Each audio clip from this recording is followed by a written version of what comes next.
Lucent science जो आपकी हरी वाली पुस्तक है उसको हम लोग समाप्त करने का प्रयास कर रहे हैं। आज के इस वीडियो में हम लोग रसायन विज्ञान केमिस्ट्री का लेक्चर 3 देखने जा रहे हैं। अगर आप पहली बार इस सीरीज को देख रहे हैं तो आप लोगों के लिए लूसेंट सामान्य विज्ञान के नाम से एक प्लेलिस्ट बना दी गई है जिसके अंदर सारे वीडियोज ऐड हो रहे हैं। इससे पहले हमने भौतिक विज्ञान को यानी फिजिक्स को पूरी तरीके से समाप्त कर दिया है, कुछ चीज़ें वहाँ पर ऐड हैं और रसायन विज्ञान के जो लेक्चर 1 और लेक्चर 2 हैं वो भी वहाँ पर ऐड हैं। ठीक है, तो अगर आप नए हैं वीडियो पर तो आप उसको जाकर देख सकते हैं, सीरीज को फॉलो कर सकते हैं। इससे पहले अगर आप चैनल पर नए होंगे तो चैनल को सब्सक्राइब भी कर लीजिएगा। टेलीग्राम चैनल का लिंक नीचे दिया गया है, उसको भी ज्वाइन कर लीजिए ताकि जो भी इंपॉर्टेंट अपडेट्स वहाँ पर दी जाती हैं टेलीग्राम पर आप उससे जो है परिचित रहें। तो चलिए स्टार्ट करते हैं और लेक्चर 3 की शुरुआत करते हैं। तो आज की जो टॉपिक की शुरुआत होती है वो होगी आपका अकार्बनिक रसायन से और पहला चैप्टर इसके अंतर्गत आता है तत्वों का आवर्ती वर्गीकरण।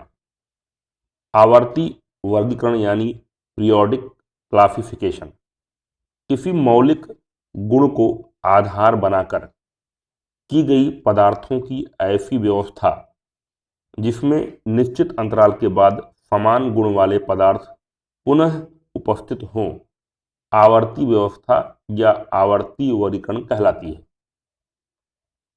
तत्वों के वर्गीकरण का मुख्य उद्देश्य समान गुणों वाले तत्वों को एक वर्ग में रखकर रसायन शास्त्र के अध्ययन को सरल, सुविधाजनक, सुस्पष्ट एवं क्रमबद्ध बनाना है। तत्वों के वर्गीकरण का इतिहास 19वीं शताब्दी में तत्वों के वर्गीकरण के कई प्रयास किए गए जिनमें प्राउट की परिकल्पना, डोबरेनर का तर्क सिद्धांत, डूमा की सममूलक श्रेणी, न्यूलैंड्स का अष्टक नियम, लोथर मेयर का परमाणु आयतन तथा परमाणु भार वक्र, मेंडलीव का आवर्त नियम आदि प्रमुख हैं। तत्वों के वर्गीकरण के इन प्रारंभिक प्रयासों में तत्वों के परमाणु भार एटॉमिक वेट को वर्गीकरण का आधार बनाया गया, लेकिन डोबरेनर का तर्क सिद्धांत कुछ ही तत्वों तक सीमित रहने के कारण विश्वव्यापी मान्यता प्राप्त नहीं कर सका। अतः कुछ समय पश्चात तत्वों के वर्गीकरण की यह पद्धति त्याग दी गई। डूमा के विचार को भी व्यापक मान्यता नहीं मिल सकी और अंततः इसे भी त्याग दिया गया। न्यूलैंड्स द्वारा किए गए तत्वों के वर्गीकरण की पद्धति में अनेक त्रुटियां सामने आई जिस कारण यह नियम अधिक प्रचलित नहीं हो सका और आगे चलकर इसे भी त्याग दिया गया। अष्टक नियम के दोष। पहला पॉइंट, यह अधिक परमाणु भार वाले तत्वों पर लागू नहीं होता है। पॉइंट नंबर 2, अक्रिय गैसों की खोज हो जाने पर नवम तत्व प्रथम तत्व के समान गुण वाला होता, न कि 8वें तत्व के।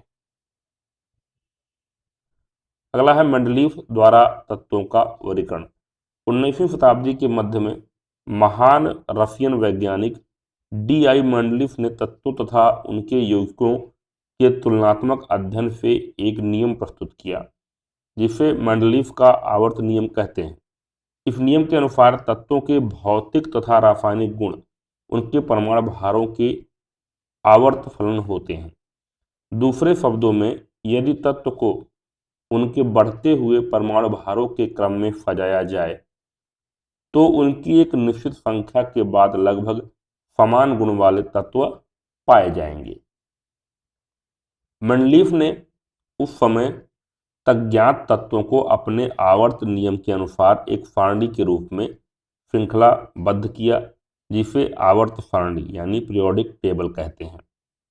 मेंडलीव की आवर्त सारणी में उदग्र यानी वर्टिकल तथा क्षैतिज यानी हॉरिजॉन्टल दो प्रकार की कतारें हैं।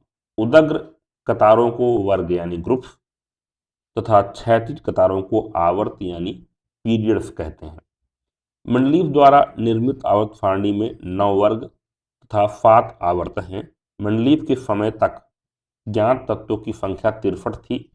उस समय अक्रिय गैसों का आविष्कार नहीं हो पाया था। मेंडलीव ने बहुतेरे अज्ञात तत्वों के लिए अपने आवर्त सारणी में रिक्त स्थान छोड़ दिए थे। मेंडलीव की आवर्त सारणी के गुण।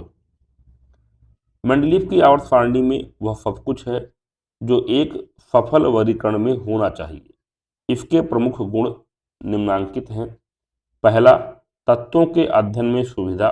दूसरा, नए तत्वों की भविष्यवाणी। तीसरा, अनुसंधान कार्य में सहायता। चौथा, संशयात्मक परमाणु भारों का संशोधन। पांचवा, तत्वों के यौगिकों की प्रकृति की जानकारी। छठा, तत्वों की संयोजकता संबंधी निर्णय। मेंडलीव की आवर्त सारणी के दोष। मेंडलीव द्वारा निर्मित आवर्त सारणी के प्रमुख दोष निम्नलिखित हैं। पहला, आवर्त सारणी में हाइड्रोजन का स्थान विवादपूर्ण है। दूसरा, आवर्त सारणी में समस्थानिकों आइसोटोप्स के लिए कोई स्थान नियत नहीं है। तीसरा, कुछ समान गुण वाले तत्वों जैसे Cu योम Hg, Ag योम Tl, Au योम Pt तथा Ba योम Pb को आवर्त सारणी के अंदर भिन्न भिन्न वर्गों में रखा गया है। पॉइंट नंबर 4, आवर्त सारणी में तत्वों को उनके बढ़ते हुए परमाणु भारों के क्रम में रखा गया है, किंतु कुछ स्थितियों में इस नियम का पालन नहीं हो पाया है। अधिक परमाणु भार वाले तत्वों को कम परमाणु भार वाले तत्वों के पहले रखा गया है, जैसे आयोडीन 126.92 की, टेल्यूरियम 127.61 के बाद रखा गया है। पॉइंट नंबर 5, 8वें वर्ग में तीन तीन तत्वों को एक साथ रखा गया है। इससे आवर्त सारणी में अनियमितता उत्पन्न हो जाती है। पॉइंट नंबर 6, दुर्लभ मृदा तत्वों को एक ही साथ वर्ग नंबर 3A में रखा गया है।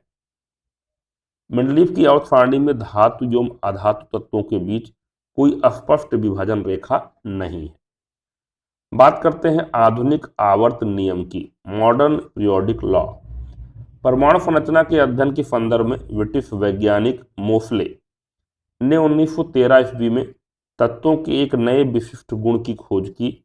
इसका नाम उन्होंने परमाणु संख्या एटॉमिक नंबर दिया। उन्होंने बताया कि किसी तत्व की परमाणु संख्या उस तत्व के एक परमाणु में उपस्थित प्रोटॉनों या इलेक्ट्रॉनों की संख्या के समान होती है। किसी तत्व के लिए परमाणु संख्या का मान स्थिर होता है, किन्हीं दो तत्वों की परमाणु संख्या एक नहीं होती है। अतः परमाणु संख्या ही किसी तत्व का मौलिक गुण है, न कि परमाणु द्रव्यमान। अतः मेंडलीव के पश्चात परमाणु संख्या को आधार मानकर तत्वों के वर्गीकरण के प्रयास किए गए। आधुनिक आवर्त नियम परमाणु संख्या पर ही आधारित है। आधुनिक आवर्त नियम के अनुसार तत्वों के भौतिक एवं रासायनिक गुण उनकी परमाणु संख्या के आवर्त फलन होते हैं। आधुनिक आवर्त नियम के प्रतिपादन से मेंडलीव की आवर्त सारणी के अधिकांश दोष दूर हो जाते हैं। इलेक्ट्रॉनिक विन्यास तत्वों के आधुनिक आवर्ती वर्गीकरण का मूल आधार है। आधुनिक आवर्त सारणी में 7 क्षैतिज कतारें अर्थात आवर्त तथा 18 उदग्र स्तंभ यानी अर्थात वर्ग हैं। प्रत्येक आवर्त का प्रथम सदस्य क्षार, धातु तथा अंतिम सदस्य कोई निष्क्रिय गैस इनर्ट गैस होता है। पहले आवर्त का प्रथम सदस्य सिर्फ हाइड्रोजन है। परमाणु संख्या 58 से लेकर 71 तक तथा 90 से लेकर 103 तक वाले तत्वों को आवर्त सारणी के नीचे अलग अलग कतारों में रखा गया है। यहाँ पर देखें आवर्त और तत्वों की संख्या। पहले आवर्त में 2 है, दूसरे आवर्त में 8, तीसरे में 8, चौथे में 18, पांचवें में 18, छठे में 32 और सातवें में शेष तत्व। मेंडलीव की आवर्त सारणी और आधुनिक आवर्त सारणी में अंतर। एक तरफ आपका दिया गया है मेंडलीव की आवर्त सारणी, दूसरी तरफ दिया गया है आधुनिक आवर्त सारणी। पहला देखते हैं, मेंडलीव की आवर्त सारणी में तत्वों को उनके परमाणु भार के बढ़ते क्रम में सजाकर तैयार किया गया है। आधुनिक आवर्त सारणी में तत्वों को उनके परमाणु संख्या के बढ़ते क्रम में सजाकर तैयार किया गया है। मंडलीप की आवर्त सारणी में कुल 9 वर्ग हैं। आधुनिक आवर्त सारणी में कुल 18 वर्ग हैं। मंडलीप की आवर्त सारणी में धातु एवं अधातु तत्वों के बीच स्पष्ट विभाजन रेखा नहीं है। आधुनिक आवर्त सारणी में धातु एवं अधातु तत्वों के स्थान अलग अलग हैं एवं इनके बीच स्पष्ट विभाजन रेखा खींची जा सकती है। मंडलीप की आवर्त सारणी में सामान्य तत्व एवं संक्रमण तत्व अलग अलग नहीं प्रदर्शित किए गए हैं। आधुनिक आवर्त सारणी में सामान्य तत्व एवं संक्रमण तत्व अलग अलग प्रदर्शित किए गए हैं। मंडलीप की आवर्त सारणी तैयार करते समय मंडलीप को तत्वों के इलेक्ट्रॉनिक विन्यास की जानकारी नहीं थी, अतः इस आवर्त सारणी में तत्वों की सजावट का आधार इलेक्ट्रॉनिक विन्यास नहीं है। आधुनिक आवर्त सारणी दीर्घ रूप का निर्माण तत्वों के इलेक्ट्रॉनिक विन्यास के आधार पर किया गया है। तो यहाँ पर आधुनिक आवर्त सारणी दी गई है, ठीक है। तो एक बार इसको ध्यान से देख लीजिए, ठीक है, ताकि आपके दिमाग में चीजें बैठ जाए। तो यहाँ पर ध्यान से देखें हम लोग, तो हाइड्रोजन 1A, ठीक है।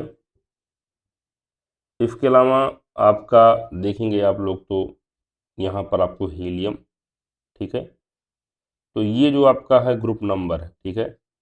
तो ग्रुप नंबर देखे जाए तो ये 1 हो जाएगा, ये 2, ये आपका 3, 4, 5, 6, 7, 8, 9, 10, 11, 12, 13, 14, 15, 16, 17 और 18। टोटल कितने हो गए? 18 हो गए, ठीक है। और जो ये टेढ़ी मेढ़ी रेखाएं आपको दिखेंगी, ये धातुओं को अधातुओं से अलग करती हैं। इसके अलावा अगर हम बात करें तो ये आपका पीरियड हो जाएगा, ठीक है। तो 1, 2, 3, 4, 5, 6, 7 पीरियड हो गया। बाकी जो अलग से कुछ तत्व रखे गए हैं यहाँ पर आ जाएंगे, ठीक है। जैसे आपका लेंथनिफाइड है 4F, इसमें आ जाएगा, और एंटीनाइड्स जो आ जाएंगे 5F में आ जाएंगे, ठीक है। तो यहाँ पर देख सकते हैं आप आपका अक्रिय गैसें आपको दिख जाएंगी, जैसे helium, neon, argon, krypton, xenon, radon, ठीक है। इसके अलावा आपका फ्लोरीन, क्लोरीन, ब्रोमीन, आयोडीन यहाँ पर दिख जाएगा आपको। लिथियम यहाँ पर दिख जाएगा, ठीक है। बोरान है, कार्बन है, नाइट्रोजन है, ऑक्सीजन है, ठीक है। क्रोमियम यहाँ पर दिख जाएगा आपको, मैग्नीज है, ठीक है। आयरन Fe है, कोबाल्ट है, निकिल है, कॉपर है, जिंक यहाँ पर है आपका, ठीक है। तो इस तरीके से आप देख सकते हैं पूरा पीरियोडिक टेबल इस तरीके से है। तो इसको क्या करें आप लोग, चिपका लें, ठीक है। और जहाँ पर आप पढ़ते हो वहाँ पर एक सामने जो है इसका एक प्रिंट आउट लेके, या अलग से भी आता है, उसको लगा लें और बार बार देखें भाई कौन सा एलिमेंट किस ग्रुप में है, ठीक है, और या किस पीरियड में है, ठीक है। तो जाके आपको जानकारी रहे। आइए देखते हैं आवर्त की विशेषताएं। आवर्त सारणी के किसी आवर्त में बाएं से दाएं जाने पर तत्व का धात्विक गुण कम होता जाता है तथा अधात्विक गुण में वृद्धि होती है। यानी एक बार फिर से मैं आपको ध्यान से देखें आप लोग, ये हो गया आपका आवर्त। तो यहाँ पर अगर आप लेफ्ट टू राइट जा रहे हो, ठीक है, मतलब बाएं से दाएं जा रहे हो, तो उस केस में क्या हो रहा है, तत्व का जो धात्विक गुण है यानी जो उसकी मेटलिक प्रॉपर्टीज हैं, ये क्या हो रही हैं, कम होती हैं, और जो नॉन मेटलिक प्रॉपर्टीज होती हैं, अधात्विक गुण हैं, वो बढ़ते हैं। आवर्त सारणी के किसी आवर्त में बाएं से दाएं जाने पर तत्व की रासायनिक क्रियाशीलता घटती है और बाद में बढ़ती है। किसी आवर्त में तत्वों की संयोजकता 1 से बढ़कर 4 हो जाती है तथा उसके बाद घटते घटते 0 हो जाती है। किसी आवर्त में बाएं से दाएं जाने पर संयोजी इलेक्ट्रॉनों की संख्या 1 से बढ़कर 8 हो जाती है। आवर्त सारणी में किसी आवर्त में इलेक्ट्रॉनिक प्रीति का मान बाएं से दाएं जाने पर प्रायः बढ़ता है। आवर्त सारणी के किसी आवर्त में बाएं से दाएं जाने पर विद्युत ऋणात्मकता का मान क्रमशः बढ़ता जाता है। आवर्त सारणी के किसी आवर्त में बाएं से दाएं जाने पर आयतन विभव का मान बढ़ता है। ये बहुत इंपॉर्टेंट है। अगर आवर्त सारणी में आप बाएं से दाएं जा रहे हो तो जो आयनन विभव होता है, ठीक है, उसका मान क्या होता है, बढ़ता है। आवर्त सारणी में किसी आवर्त में बाएं से दाएं जाने पर परमाणु आकार या परमाणु त्रिज्या घटती है। आवर्त सारणी में किसी आवर्त में बाएं से दाएं जाने पर तत्वों के ऑक्साइडों के भास्पिंग गुण यानी बेसिक नेचर जो है क्रमशः घटते जाते हैं। तो ये सारी विशेषताएं होंगी आवर्त की। जो मेन इंपॉर्टेंट चीज़ है कभी कभी पूछी जाती है, जैसे आप बाएं से दाएं जा रहे हो तो आयनन विभव क्या होता है, बढ़ता है। ये याद रखना बहुत इंपॉर्टेंट है, ठीक है। और विद्युत ऋणात्मकता का मान क्या होगा, ये भी जो है बढ़ता है बाएं से दाएं जाने पर, ठीक है। और इलेक्ट्रॉन प्रीति का मान बाएं से दाएं जाने पर बढ़ता है। ये तीनों जो है बढ़ते हैं, ये दिमाग में रखिएगा। इसके अलावा जो रासायनिक क्रियाशीलता है ये घटती है और बाद में बढ़ती है, ठीक है। आगे बढ़ते हैं और बात करते हैं वर्ग की विशेषताओं की। आवर्त सारणी के किसी वर्ग में ऊपर से नीचे जाने पर तत्व के धात्विक गुण में वृद्धि होती है। यानी जो हमने बात करी ये हो गए आपके, ठीक है। अगर ऊपर से आप नीचे आ रहे हो, ठीक है, तो जो इसकी मेटेलिक प्रॉपर्टी होगी ये क्या होगी, बढ़ेगी, ठीक है। धातुओं में वर्ग में ऊपर से नीचे जाने पर धातुओं की क्रियाशीलता बढ़ती है, जबकि अधातुओं के वर्ग में ऊपर से नीचे जाने पर अधातुओं की रासायनिक क्रियाशीलता घटती है। किसी एक वर्ग के तत्वों की संयोजकता समान होती है। किसी एक वर्ग के सभी तत्वों में संयोजी इलेक्ट्रॉनों की संख्या समान होती है। आवर्त सारणी के किसी वर्ग में इलेक्ट्रॉन प्रीति का मान ऊपर से नीचे जाने पर घटता है। आवर्त सारणी के किसी वर्ग में ऊपर से नीचे आने पर विद्युत ऋणात्मकता का मान प्रायः घटता जाता है। आवर्त सारणी के किसी वर्ग में ऊपर से नीचे आने पर आयनन विभव का मान घटता है, ठीक है। तो हमने क्या देखा कि जब हम पीरियड के अंदर, ठीक है, लेफ्ट टू राइट जा रहे थे तो आयनन विभव का मान बढ़ रहा था, लेकिन वहीं पर अगर ऊपर से नीचे आ रहे हैं तो आयनन विभव का मान क्या होता है, घटता है। ध्यान दीजिएगा। आवर्त सारणी के किसी वर्ग में ऊपर से नीचे आने पर परमाणु का आकार, परमाणु की त्रिज्या का मान बढ़ता है, ठीक है। ये इंपॉर्टेंट चीजें थी जिसको आपको ध्यान में रखना है, ठीक है। कई बार सीधे प्रश्न जो है बन जाता है, ठीक है। आगे बढ़ते हैं। तत्वों से संबंधित प्रमुख जानकारी। कुल ज्ञात तत्व 118, प्रकृति में प्राप्त तत्व 98, कृत्रिम तरीके से निर्मित तत्व 20, पृथ्वी पर सबसे अधिक मात्रा में पाया जाने वाला तत्व ऑक्सीजन, पृथ्वी पर सबसे अधिक मात्रा में पाया जाने वाला धातु तत्व एल्युमिनियम, सबसे हल्का तत्व हाइड्रोजन, सबसे भारी तत्व ऑस्मियम, सबसे हल्का धातु तत्व लिथियम, द्रव धातु तत्व पारा, द्रव अधातु तत्व ब्रोमीन, विद्युत का सबसे अच्छा सुचालक तत्व चांदी, विद्युत का सुचालक अधातु ग्रेफाइट, सबसे अधिक आघात वर्धनी तत्व सोना, सबसे अधिक क्रियाशील अधातु तत्व फ्लोरीन, सबसे अधिक क्रियाशील धातु तत्व सीरियम, सर्वाधिक आनन विभव वाला तत्व हीलियम, न्यूनतम आनन विभव वाला तत्व सीजियम। अगला है सर्वाधिक इलेक्ट्रॉनिक प्राप्ति वाला तत्व क्लोरीन, सर्वाधिक विद्युत ऋणात्मक तत्व फ्लोरीन, सबसे प्रबल ऑक्सीकारक पदार्थ फ्लोरीन, सर्वाधिक गैसीय तत्वों वाला वर्ग शून्य वर्ग, एक परमाणविक तत्व अक्रिय गैसें, मानव शरीर में सर्वाधिक मात्रा में पाए जाने वाला तत्व ऑक्सीजन, मिट्टी के तेल में रखा जाने वाला तत्व सोडियम, हड्डियों एवं दांतों का निर्माण करने वाला प्रमुख तत्व कैल्शियम। अगला जो आपका चैप्टर है वो है आपका धातु कर्मीय उपचार। धातु कर्म यानी मेटलर्जी।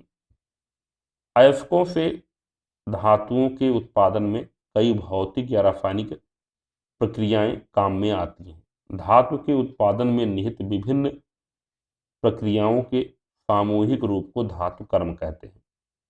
अगला है आपका खनिज यानी मिनरल। प्रकृति में पाया जाने वाला वह पदार्थ जिसमें मुख्यतः एक रासायनिक अवयव तत्व या यौगिक उपस्थित रहता है खनिज कहलाता है।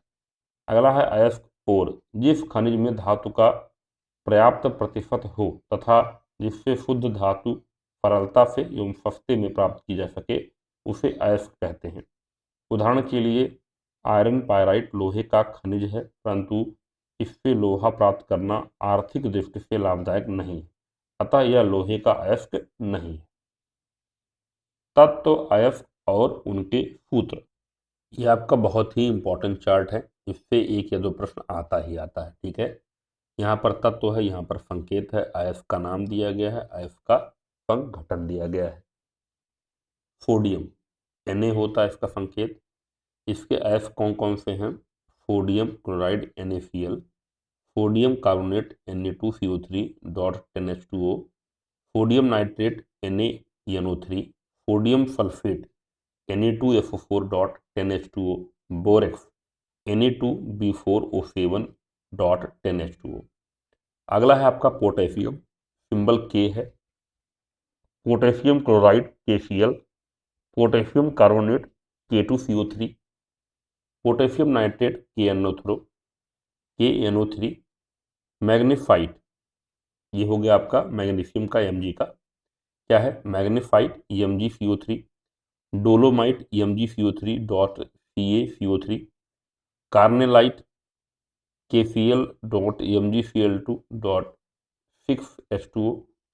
अगला है एप्सम सॉल्ट MgSO4 7H2O। ठीक है, अगला आपका तत्व कैल्शियम है, कैल्शियम का calcium carbonate CaCO3, gypsum CaSO4 2H2O। अगला है आपका फ्लोस्पर CaF2। अगला है फास्फोराइट Ca3PO4 का होल ट्वाइस। आगे देखते हैं aluminium Al, bauxite Al2O3 2H2O, cryolite Na3AlF6। अगला है कोरंडम नीलम Al2O3, डायोस्पोर Al2O3 H2O। आगे देखते हैं कॉपर का, तो cuprite Cu2O, azurite 2CuCO3 CuOH का whole twice, malachite CuCO3 CuOH का होल ट्वाइस, कैल्कोफाइट Cu2S। अगला है आपका कैल्कोपायराइट CuFeS2। टिन का क्या होगा? Fn, सिंबल होता है कैफीटेराइट FnO2। अगला है आपका फीफा Pb, इसका होता है गैलेना PbS। अगला है आपका सीरूफाइट PbCO3। अगला है आपका silver Ag, native silver Ag होता है, और अर्जेंटाइट Ag2F होता है। आगे देखते हैं, बात करते हैं जिंक की, तो इसका होता है जिंक ब्लैंड ZnF, कैलामीन होता है ZnCO3, और आपका होता है जिंकाइट ZnO। मरकरी Hg का होता है सिनिबार HgF, मैग्नीज Mn का होता है पायरोलुफाइट MnO2, मैग्नेनाइट Mn2O3 H2O। अगला है आपका लोहा Fe, haematite Fe2O3, magnetite Fe3O4, फीडेराइट FeCO3, iron pyrites FeF2। अगला है आपका बेरियम Ba, इसका होता है कैल्कोपायराइट CuFeS2, हैवी स्पार या बेराइट्स, ये होता है आपका बेरियम का BaSO4। अगला है आपका विदराइट BaCO3। ठीक है, तो बेरियम को कौन से हो गए? बेरियम का हो गया आपका हैवी स्पार या बेराइट्स BaSO4 और विदराइट्स BaCO3, और आयरन की इतने सारे हो गए। ठीक है, सारे इंपॉर्टेंट हैं, हेमाटाइट, मैग्नेटाइट, फीडेराइट, आयरन पायराइट, कैल्कोपायराइट। ठीक है, ये सब आयरन की ओर हो गए, बहुत इंपॉर्टेंट है ये। आगे बढ़ते हैं, अगला है आपका कैडमियम का, कैडमियम Cd का क्या होगा? Greenockite CdF। अगला है क्रोमियम Cr का क्रोमाइट FeOCr2O3। अगला है आर्सेनिक AF का आर्सेनिकल पायराइट FeAFF। अगला है कोबाल्ट का CO कोबाल्टाइट COAFF। अगला है निकिल, निकिल ग्लाम्स NiAFF। अगला एंटीमनी Sb, फिट बनाइट Fb2F3। अगला स्ट्रोंसियम Fr, स्ट्रोंसियनाइट FrCO3। अगला है फोना एयू का क्या हो जाएगा, कैल्वेराइट AuTe2। अगला है फिल्वेनाइट्स AgAu का होल ट्वाइस Te2। सभी अयस्क खनिज होते हैं लेकिन सभी खनिज अयस्क नहीं होते हैं। बहुत इंपॉर्टेंट पॉइंट है, इसको कई बार पूछा भी गया। ठीक है, जो सभी अयस्क होते हैं वो क्या होते हैं, खनिज होते हैं, लेकिन सभी खनिज क्या होते हैं, अयस्क नहीं होते हैं। ठीक है, आगे बात करते हैं हम लोग मैट्रिक्स या गैंगुई की, जिसे बोलते हैं अधात्री। उपयोगी धातुओं या उनके यौगिकों के साथ फैलीय पदार्थ की एक काफी बड़ी मात्रा पाई जाती है, इसी को अधात्री कहते हैं। अगला है आपका स्मेल्टिंग। अयस्क को उसके द्रवणांक से ऊपर तापक्रम पर अकेला या किसी क्षुद्रावक के साथ मिलाकर गर्म करने की प्रक्रिया को प्रद्रवण या प्रगलन कहते हैं। इस प्रक्रिया में रासायनिक परिवर्तन होता है। अगला है आपका फ्लुक्सस, क्षुद्रवक। प्रद्रवण के समय अयस्क में प्रायः कुछ ऐसे पदार्थ मिला दिए जाते हैं जिससे अयस्क में उपस्थित अद्रवणशील पदार्थ रासायनिक प्रक्रिया द्वारा भट्ठी के ऊंचे ताप पर द्रवणशील फिजिबल बन जाते हैं सुजिबल बन जाते हैं। ऐसे पदार्थों को ही क्षुद्रवक कहा जाता है। जैसे लोहे के प्रदूषण में चूना पत्थर क्षुद्रवक के रूप में व्यवहारता होता है। यह गर्म होकर CaO देता है जो अयस्क की सिलिका जैसी अशुद्धियों से संयोग कर द्रवणशील कैल्शियम सिलिकेट CaFiO3 का निर्माण करता है। धातुमल स्लैग, अयस्क में उपस्थित अशुद्धियों के साथ क्षुद्रवक संयोग कर जो द्रवणशील पदार्थ बनाता है उसे धातुमल कहते हैं। अधात्री प्लस क्षुद्रवक क्या मिलकर बनता है, धातुमल। यदि अयस्क में उपस्थित अशुद्धियां अम्लीय हों जैसे FiO2 P2O5 आदि, तो भास्मिक द्रव जो आपका बेसिक फ्लक्स होता है के रूप में चूना लाइम का व्यवहार किया जाता है, जिससे द्रवणशील कैल्शियम सिलिकेट या फॉस्फेट धातुमल बनकर अलग हो जाता है। FiO2 प्लस CaO क्या बनाएगा, CaFiO3। P2O5 प्लस 3CaO क्या बनाएगा, Ca3PO4 का होल ट्वाइस। यमन्नो जैसी भास्मिक अशुद्धियों के लिए द्रवक के रूप में सिलिका का व्यवहार होता है। अगला टॉपिक है आपका निष्तापन, कैल्किनेशन। निष्पातन वह प्रक्रिया है जिसमें अयस्क को खूब गर्म किया जाता है ताकि वाष्पशील अशुद्धियां बाहर निकल जाएं और विघटन योग्य यानी डीकम्पोजेबल ऑक्सीलवण ऑक्साइड में परिवर्तित हो जाएं। इस प्रक्रिया में हवा की उपस्थिति या अनुपस्थिति आवश्यक नहीं है। अगला है आपका जारण यानी रोस्टिंग। जारण वह प्रक्रिया है जिसमें अयस्क को वायु की नियंत्रित आपूर्ति करके एक निश्चित ताप पर इस प्रकार गर्म करते हैं कि मुक्त अवस्था या संयुक्त अवस्था में उपस्थित गंधक, आर्सेनिक और अन्य तत्व ऑक्सीकृत हो जाएं और वाष्पशील ऑक्साइड में परिवर्तित होकर बाहर निकल जाएं तथा धातु का ऑक्साइड शेष रह जाए। अगला है आपका अयस्क का सांद्रण, कंसंट्रेशन ऑफ ओर। अयस्क से मैट्रिक्स या गैंग को पृथक करने की प्रक्रिया को अयस्क का सांद्रण कहा जाता है। अयस्क को सांद्र करने की विधियां हैं, पहला हाथ में चुनकर बाय हैंड पिकिंग, दूसरा है गुरुत्व पृथक्करण विधि ग्रेविटी सेपरेशन प्रोसेस, तीसरा है आपका फैन उत्प्लावन विधि फ्रॉथ फ्लोटेशन प्रोसेस, चौथा है चुंबकीय सांद्रण विधि मैग्नेटिक कंसंट्रेशन प्रोसेस, पांचवा है निश्चालन विधि यानी लीचिंग प्रोसेस। नोट पॉइंट क्या कहता है, अधिक घनत्व वाले अयस्कों का सांद्रण गुरुत्व पृथक्करण विधि द्वारा किया जाता है।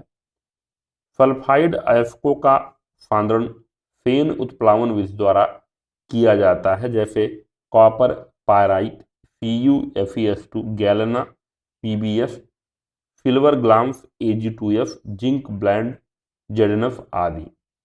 अयस्क में उपस्थित चुंबकीय अशुद्धियों को दूर करने के लिए चुंबकीय फांदन विधि व्यवहार में लाई जाती है, जैसे टिन स्टोन FnO2। अगला है आपका परिष्करण यानी रिफाइनिंग। अशुद्ध धातुओं के शोधन प्रक्रम को धातुओं का परिष्करण कहते हैं। अशुद्ध धातु के परिष्करण की विधि तत्व की प्रकृति एवं उपस्थित अशुद्धियों की प्रकृति पर निर्भर करती है। अगला है आपका धातुएं। ऐसे तत्व जो इलेक्ट्रॉन या इलेक्ट्रॉनों को त्याग कर धनायन प्रदान करते हैं धातु कहलाते हैं। आधुनिक आवर्त सारणी में सभी धातु तत्व बाईं ओर तथा मध्य में स्थित हैं। आवर्त सारणी में जो तत्व बिल्कुल बाईं ओर हैं उनमें धातुओं के गुण सबसे अधिक पाए जाते हैं। प्राचीन काल में सिर्फ 8 धातु ही ज्ञात थे। ये धातु थे कार्बन, दूसरा सोना गोल्ड, सिल्वर यानी चांदी, टिन, सीसा लेड, लोहा आयरन, पारा मरकरी और एंटीमनी। इन 8 धातुओं को प्राग ऐतिहासिक धातु की संज्ञा दी जाती है। धातुओं के गुण, पहला है भौतिक गुण फिजिकल प्रॉपर्टी। पॉइंट नंबर 1 क्या है? धातुएं आघातवर्ध यानी मेलेबल होते हैं। इनको हथौड़े से पीटकर चादर पत्थर के रूप में परिवर्तित किया जा सकता है। सोना और चांदी सबसे अधिक आघातवर्ध होते हैं। पॉइंट नंबर 2, धातुएं तन्य यानी डक्टाइल होते हैं, लेकिन सभी धातु एक जैसे तन्य नहीं होते। 100 मिलीग्राम चांदी से लगभग 200 मीटर लंबा तार खींचा जा सकता है। पॉइंट नंबर 3, सभी धातुएं चमकीले होते हैं। इस चमक को धातुई चमक मेटेलिक लस्टर कहते हैं। पॉइंट नंबर 4, धातुओं का घनत्व उच्च होता है। पॉइंट नंबर 5, सभी धातुएं ऊष्मा और विद्युत के चालक होते हैं। चांदी ऊष्मा और विद्युत का सर्वोत्तम चालक है। सीसा लेड की ऊष्मीय एवं विद्युतीय चालकता सबसे कम होती है। अब बात करेंगे रासायनिक गुण की, केमिकल प्रॉपर्टीज की। धातुएं विभिन्न प्रकार की अधातुओं जैसे ऑक्सीजन, हाइड्रोजन, क्लोरीन, सल्फर आदि से प्रतिक्रिया कर यौगिकों का निर्माण करती हैं। अधिक अभिक्रियाशील धातुएं साधारण ताप पर जल से अभिक्रिया करती हैं, जबकि कम अभिक्रियाशील धातुएं जल या भाप के साथ गर्म किए जाने पर अभिक्रिया करती हैं। धातुएं अम्ल एवं क्षारों से भी अभिक्रिया करती हैं। अब हम बात करेंगे सोडियम की। प्राप्ति, अत्यंत ही क्रियाशील तत्व होने के कारण यह मुक्त अवस्था में नहीं पाया जाता। संयुक्त अवस्था में यह पर्याप्त मात्रा में क्लोराइड, नाइट्रेट, कार्बोनेट, बोरेट और सल्फेट के रूप में पाया जाता है। सोडियम धातु का निष्कर्षण।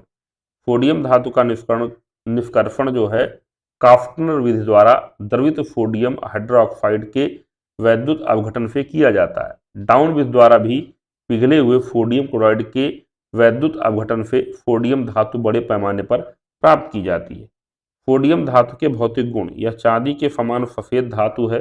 यह मुलायम होता है एवं इसे चाकू से आसानी से काटा जा सकता है। इसका आपेक्षिक घनत्व 0.97 होता है। पानी से हल्का होने के कारण यह पानी पर तैरने लगता है। यह विद्युत का सुचालक होता है। सोडियम धातु बेंजीन और ईथर में विलय होता है। सोडियम के रासायनिक गुण, साधारण ताप पर शुष्क हवा और शुष्क ऑक्सीजन पर इस पर कोई प्रभाव नहीं पड़ता। आर्द्र हवा में सोडियम की सतह मलिन पड़ जाती है, क्योंकि उस पर सोडियम ऑक्साइड Na2O की सतह जम जाती है, जो जलवाष्प से संयोग कर सोडियम हाइड्रोक्साइड का निर्माण करती है, और यह सोडियम हाइड्रोक्साइड वायु में उपस्थित CO2 के संयोग कर सोडियम कार्बोनेट Na2CO3 बनाता है। यही कारण है कि सोडियम धातु को केरोसिन तेल के अंदर डुबाकर रखा जाता है। यह जल के साथ तीव्रता से प्रतिक्रिया कर सोडियम हाइड्रोक्साइड एवं हाइड्रोजन गैस बनाता है। यह क्लोरीन गैस में जलाए जाने पर सोडियम क्लोराइड बनाता है। यह CO2 गैस में जलाए जाने पर सोडियम कार्बोनेट बनाता है। यह अमोनिया के साथ प्रतिक्रिया कर सोडामाइड बनाता है। यह एल्कोहल के साथ प्रतिक्रिया कर सोडियम एल्कासाइड बनाता है एवं हाइड्रोजन गैस मुक्त होती है। यह अम्लों के साथ प्रतिक्रिया कर लवण बनाता है और हाइड्रोजन गैस मुक्त होती है। सोडियम के उपयोग, पहला अवकारक के रूप में, दूसरा संश्लेषित प्रतिक्रियाओं सिंथेटिक रिएक्शन में, तीसरा सोडियम लेड मिश्र धातु का उपयोग टेट्रा एथाइल लेड नामक एंटी नॉकिंग यौगिक बनाने में होता है। चौथा, द्रवित सोडियम का उपयोग नाभिकीय रिएक्टरों में ठंडक उत्पन्न करने में होता है। अब देखेंगे हम लोग सोडियम के यौगिक। पहला है सोडियम हाइड्रोक्साइड। सोडियम हाइड्रोक्साइड यानी NaOH को कास्टिक सोडा या दाहक सोडा कहा जाता है। इसका उपयोग पेट्रोलियम को शुद्ध करने में, साबुन बनाने में, कागज, सूती वस्त्र, कपड़ों में चमक पैदा करने में, कृत्रिम रेशम के निर्माण में, रंग तथा रेयॉन बनाने में, प्रयोगशाला में प्रतिकारक के रूप में तथा सोडियम धातु के निर्माण में होता है।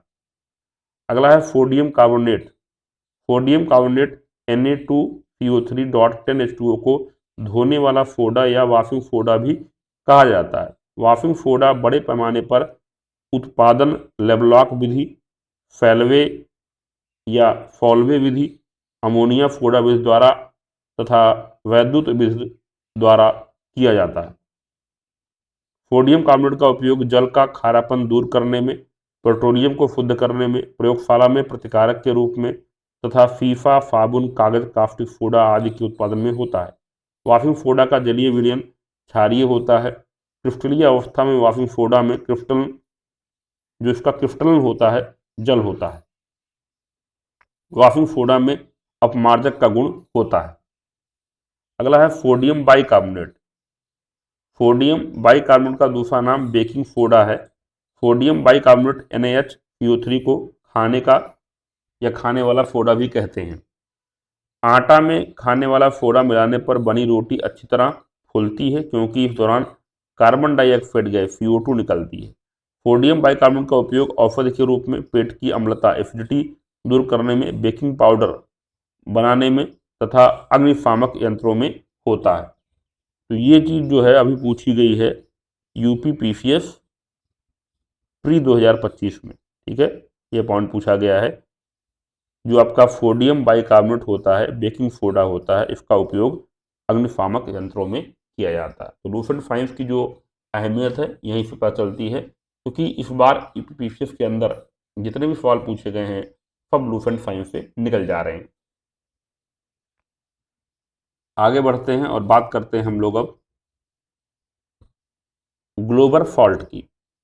सोडियम सल्फेट Na2SO4.10H2O को ग्लोबल सॉल्ट कहा जाता है। यह सोडियम हाइड्रोक्साइड या सोडियम कार्बोनेट पर सल्फ्यूरिक अम्ल की प्रतिक्रिया से तैयार किया जाता है। यह एक रंगहीन तथा रवादार ठोस पदार्थ है। इसके एक अणु में रवा जल के 10 अणु उपस्थित रहते हैं। इसका उपयोग शीशा बनाने, कागज बनाने, दवा बनाने, सोडियम सल्फाइड के निर्माण में आदि में किया जाता है। Sodium chloride. Sodium chloride NaCl को साधारण नमक या कॉमन सॉल्ट कहा जाता है। समुद्री जल के वाष्पीकरण प्रक्रिया से नमक का उत्पादन होता है। सोडियम क्लोराइड को बर्फ के साथ मिलाकर हिम मिश्रण फ्रीजिंग मिक्सचर बनाया जाता है। सोडियम क्लोराइड मानव के भोजन का आवश्यक अंग है। समुद्री जल में कुल घुलनशील ठोस का 75% सोडियम क्लोराइड होता है। डिहाइड्रेशन के समय शरीर में सोडियम क्लोराइड कम हो जाता है। नमक को खुली हवा में छोड़ देने पर यह हवा से नमी को सोख लेता है। इसका कारण नमक में अशुद्धि के रूप में मैग्नीशियम क्लोराइड MgCl2 की उपस्थिति है, जो कि प्रस्वेदी डिलिक्वेंस होता है। अगला है सोडियम परऑक्साइड। यह हल्के पीले रंग का चूर्ण होता है। खुली हवा में छोड़ देने पर हाइड्रोक्साइड और कार्बोनेट की तरह जम जाने के कारण यह सफेद हो जाता है। इसका उपयोग हाइड्रोजन पेरोक्साइड के निर्माण में, रंगाई के काम में, प्रयोगशाला में ऑक्सीकारक के रूप में, रेशम, ऊन आदि के विरंजन ब्लीचिंग में होता है। सोडियम परऑक्साइड का उपयोग पनडुब्बी जहाजों तथा अस्पताल आदि की बंद हवा को शुद्ध करने में भी होता है। अगला है सोडियम नाइट्रेट। सोडियम नाइट्रेट को चिली सॉल्ट पीटर कहते हैं। यह चिली तथा पेरू में काफ़ी मात्रा में मिलता है। इसका उपयोग खाद के रूप में तथा नाइट्रिक अम्ल के निर्माण में होता है। अगला है सोडियम थायोसल्फेट। इसका अणुसूत्र Na2S2O3.5H2O होता है। इसे हाइपो के नाम से भी जाना जाता है। इसका उपयोग फोटोग्राफी में निगेटिव और पॉजिटिव का अस्थायीकरण करने में होता है। यह अन्य अपघटित सिल्वर ब्रोमाइड को दूर कर देता है। इसका उपयोग प्रतिक्लोर एंटीक्लोर के रूप में विरंजित ब्लीच्ड वस्त्रों से क्लोरीन दूर करने में होता है। इसका उपयोग सिल्वर एजी और गोल्ड एयू के निष्कर्षण में भी होता है। अगला है बोरेक्स या फुहागा। सोडियम टेट्राबोरेट डेकाहाइड्रेट Na2B4O7.10H2O को फुहागा या बोरेक्स कहते हैं। यह सफेद क्रिस्टलीय ठोस है। यह जल में विलेय है। इसका मुख्य उपयोग है कांच, इनेमिल, साबुन व मोमबत्ती उद्योग में। दूसरा, कागज व सिरेमिक की वस्तुओं पर ग्लेज करने में। तीसरा, जल को मृदु करने में। चौथा, आपका चमड़ा उद्योग में खोल को साफ करने व चमड़े की रंगाई में। अगला है आपका माइक्रोकॉस्मिक लवण, microcosmic salt. Sodium ammonium hydrogen phosphate को माइक्रोकॉस्मिक लवण कहते हैं। अगला है आपका केल्गन, सोडियम हेक्सामेटाफॉस्फेट यानी Na3PO3 को केल्गन कहते हैं। इसका प्रयोग जल की कठोरता दूर करने में किया जाता है। Note point number 1, Nelson cell का उपयोग सोडियम हाइड्रोक्साइड के निर्माण में किया जाता है। पॉइंट नंबर 2, सोडियम के लवण बुनसेन ज्वालक की अप्रकाशमान शिखा नॉन लुमिनस को अस्थायी सुनहरा पीला रंग प्रदान करते हैं। आयनन विभव आयोनाइजेशन पोटेंशियल न्यून होने के कारण सोडियम धातु बुनसेन ज्वाला के साथ सुनहरा पीला रंग देता है। अगला है आपका मैग्नीशियम। प्राप्ति मैग्नीशियम सल्फेट के रूप में, मैग्नीशियम झरने में तथा मैग्नीशियम क्लोराइड के रूप में समुद्री जल में पाया जाता है। पौधे को हरा रंग देने वाले कार्बनिक यौगिक क्लोरोफिल में भी मैग्नीशियम उपस्थित रहता है। मैग्नीशियम का निष्कर्षण, मैग्नीशियम धातु का निष्कर्षण मुख्यतः कार्नालाइट KCl.MgCl2.6H2O से किया जाता है। मैग्नीशियम के भौतिक गुण, मैग्नीशियम चांदी की तरह उजली एवं चमकीली धातु है। यह मुलायम, नम्र तथा प्रतन्न धातु है, अतः इसे आसानी से तार या फीते के रूप में प्राप्त किया जा सकता है। इसका द्रवणांक 650 डिग्री सेंटीग्रेड तथा क्वथनांक 110 डिग्री सेंटीग्रेड होता है। इसका आपेक्षिक घनत्व 1.75 होता है। मैग्नीशियम के रासायनिक गुण, तनु अम्लों के साथ प्रतिक्रिया कर यह हाइड्रोजन गैस बनाता है। यह क्षार से किसी भी प्रकार की प्रतिक्रिया नहीं करती है। तनु नाइट्रिक अम्ल के साथ यह मैग्नीशियम नाइट्रेट तथा अमोनियम नाइट्रेट बनाता है। शुष्क ईथर की उपस्थिति में यह इथाइल आयोडाइड या ब्रोमाइड से प्रतिक्रिया करके इथाइल मैग्नीशियम आयोडाइड या ब्रोमाइड बनाता है, जिसे ग्रिग्नार्ड प्रतिकारक, ग्रिग्नार्ड रिजेंट कहते हैं। मैग्नीशियम नाइट्रोजन के साथ प्रतिक्रिया करके मैग्नीशियम नाइट्राइड बनाता है। मैग्नीशियम के उपयोग, पहला है फ्लैश लाइट रिबन बनाने में, फोटोग्राफी एवं आतिशबाजी में, ग्रिग्नार्ड प्रतिकारक बनाने में, मिश्र धातुओं के निर्माण में। मैग्नीशियम की मिश्र धातुएं दिया गया है, संगठन दिया गया है, उपयोग। अगला है, पहला है आपका मैग्नेलियम, Mg 2%, Al 95% तथा CuFe 2 से 3%।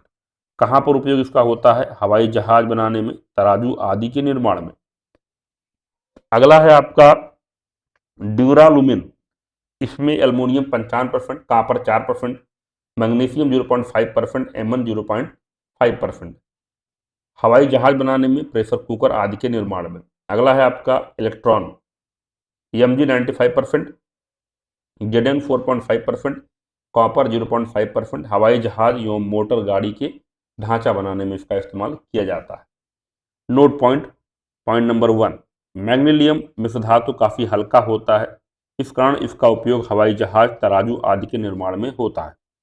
अगला है आपका ड्यूरालुमिन का उपयोग भी हवाई जहाज के निर्माण में होता है। प्रेशर कुकर भी ड्यूरालुमिन से बनाए जाते हैं। इलेक्ट्रॉन का उपयोग भी हवाई जहाज एवं मोटर गाड़ी के ढांचा बनाने में होता है। फ्लैश बल्बों में नाइट्रोजन गैस के वायुमंडल में मैग्नीशियम का तार रखा रहता है। मैग्नीशियम के यौगिक, पहला है आपका मैग्नीशिया। मैग्नीशियम ऑक्साइड को मैग्नीशिया कहा जाता है। यह हल्के श्वेत रंग का चूर्ण होता है। यह जल में बहुत कम घुलनशील है। यह प्रतिदीप्तिशील प्रकाश उत्पन्न करता है। क्योंकि यह बहुत ऊंचे ताप पर द्रवित होता है, अतः भट्ठों में इसका अस्तर लिनिंग लगाया जाता है। अगला है मैग्नीशियम हाइड्रोक्साइड। यह श्वेत रंग का पदार्थ है जो जल में अत्यंत अल्प घुलनशील है। यह एक क्षार है। सीरा मोलासेस से चीनी के निष्कर्षण में मैग्नीशियम हाइड्रोक्साइड का उपयोग होता है। इसे मिल्क ऑफ मैग्नीशिया भी कहते हैं। इसका उपयोग दवा के रूप में पेट की अम्लता दूर करने में भी होता है। अगला है आपका मैग्नीशियम सल्फेट। मैग्नीशियम सल्फेट प्रकृति में इप्सोमाइट के रूप में इप्सम के गर्म झरनों में पाया जाता है। यह रंगहीन रवेदार ठोस पदार्थ है। इसका उपयोग कपास उद्योग तथा साबुन एवं पेंट उद्योग में होता है। ग्रोलो विधि से सल्फ्यूरिक अम्ल बनाने में प्लेटनीकृत MgSO4 का व्यवहार उत्प्रेरक के रूप में होता है। मैग्नीशियम सल्फेट का उपयोग दस्तावर यानी पुर्गेटिव के रूप में होता है। मैग्नीशियम सल्फेट या इप्सम लवण एक डिलिक्विसेंट यौगिक है। अगला है आपका मैग्नीशियम कार्बोनेट। यह मैग्नेसाइट या डोलोमाइट के रूप में प्रकृति में पाया जाता है। यह एक श्वेत ठोस पदार्थ है जो जल में घुलनशील है। मैग्नीशियम कार्बोनेट का उपयोग छपाई की स्याही, दंत मंजन, चेहरे पर लगाने वाले पाउडर आदि बनाने में होता है। मैग्नीशियम एल्वा की तरह यह दवा के रूप में उपयोग होता है। यह पेट की अम्लता दूर करने के काम में आता है। अगला है आपका magnesium alba. Magnesium alba MgOH का whole twice dot MgCO3 dot 3H2O का प्रयोग पेट की अम्लता दूर करने में किया जाता है। यह एक एंटा एसिड है। अगला है आपका फोरल cement. MgCl2 dot 5MgO dot XH2O को फोरल सीमेंट कहते हैं। अगला है आपका एल्युमिनियम। प्राप्ति कहाँ से होगी? प्रकृति में एल्युमिनियम स्वतंत्र अवस्था में नहीं पाया जाता है, लेकिन इसकी यौगिक काफ़ी मात्रा में मिलते हैं।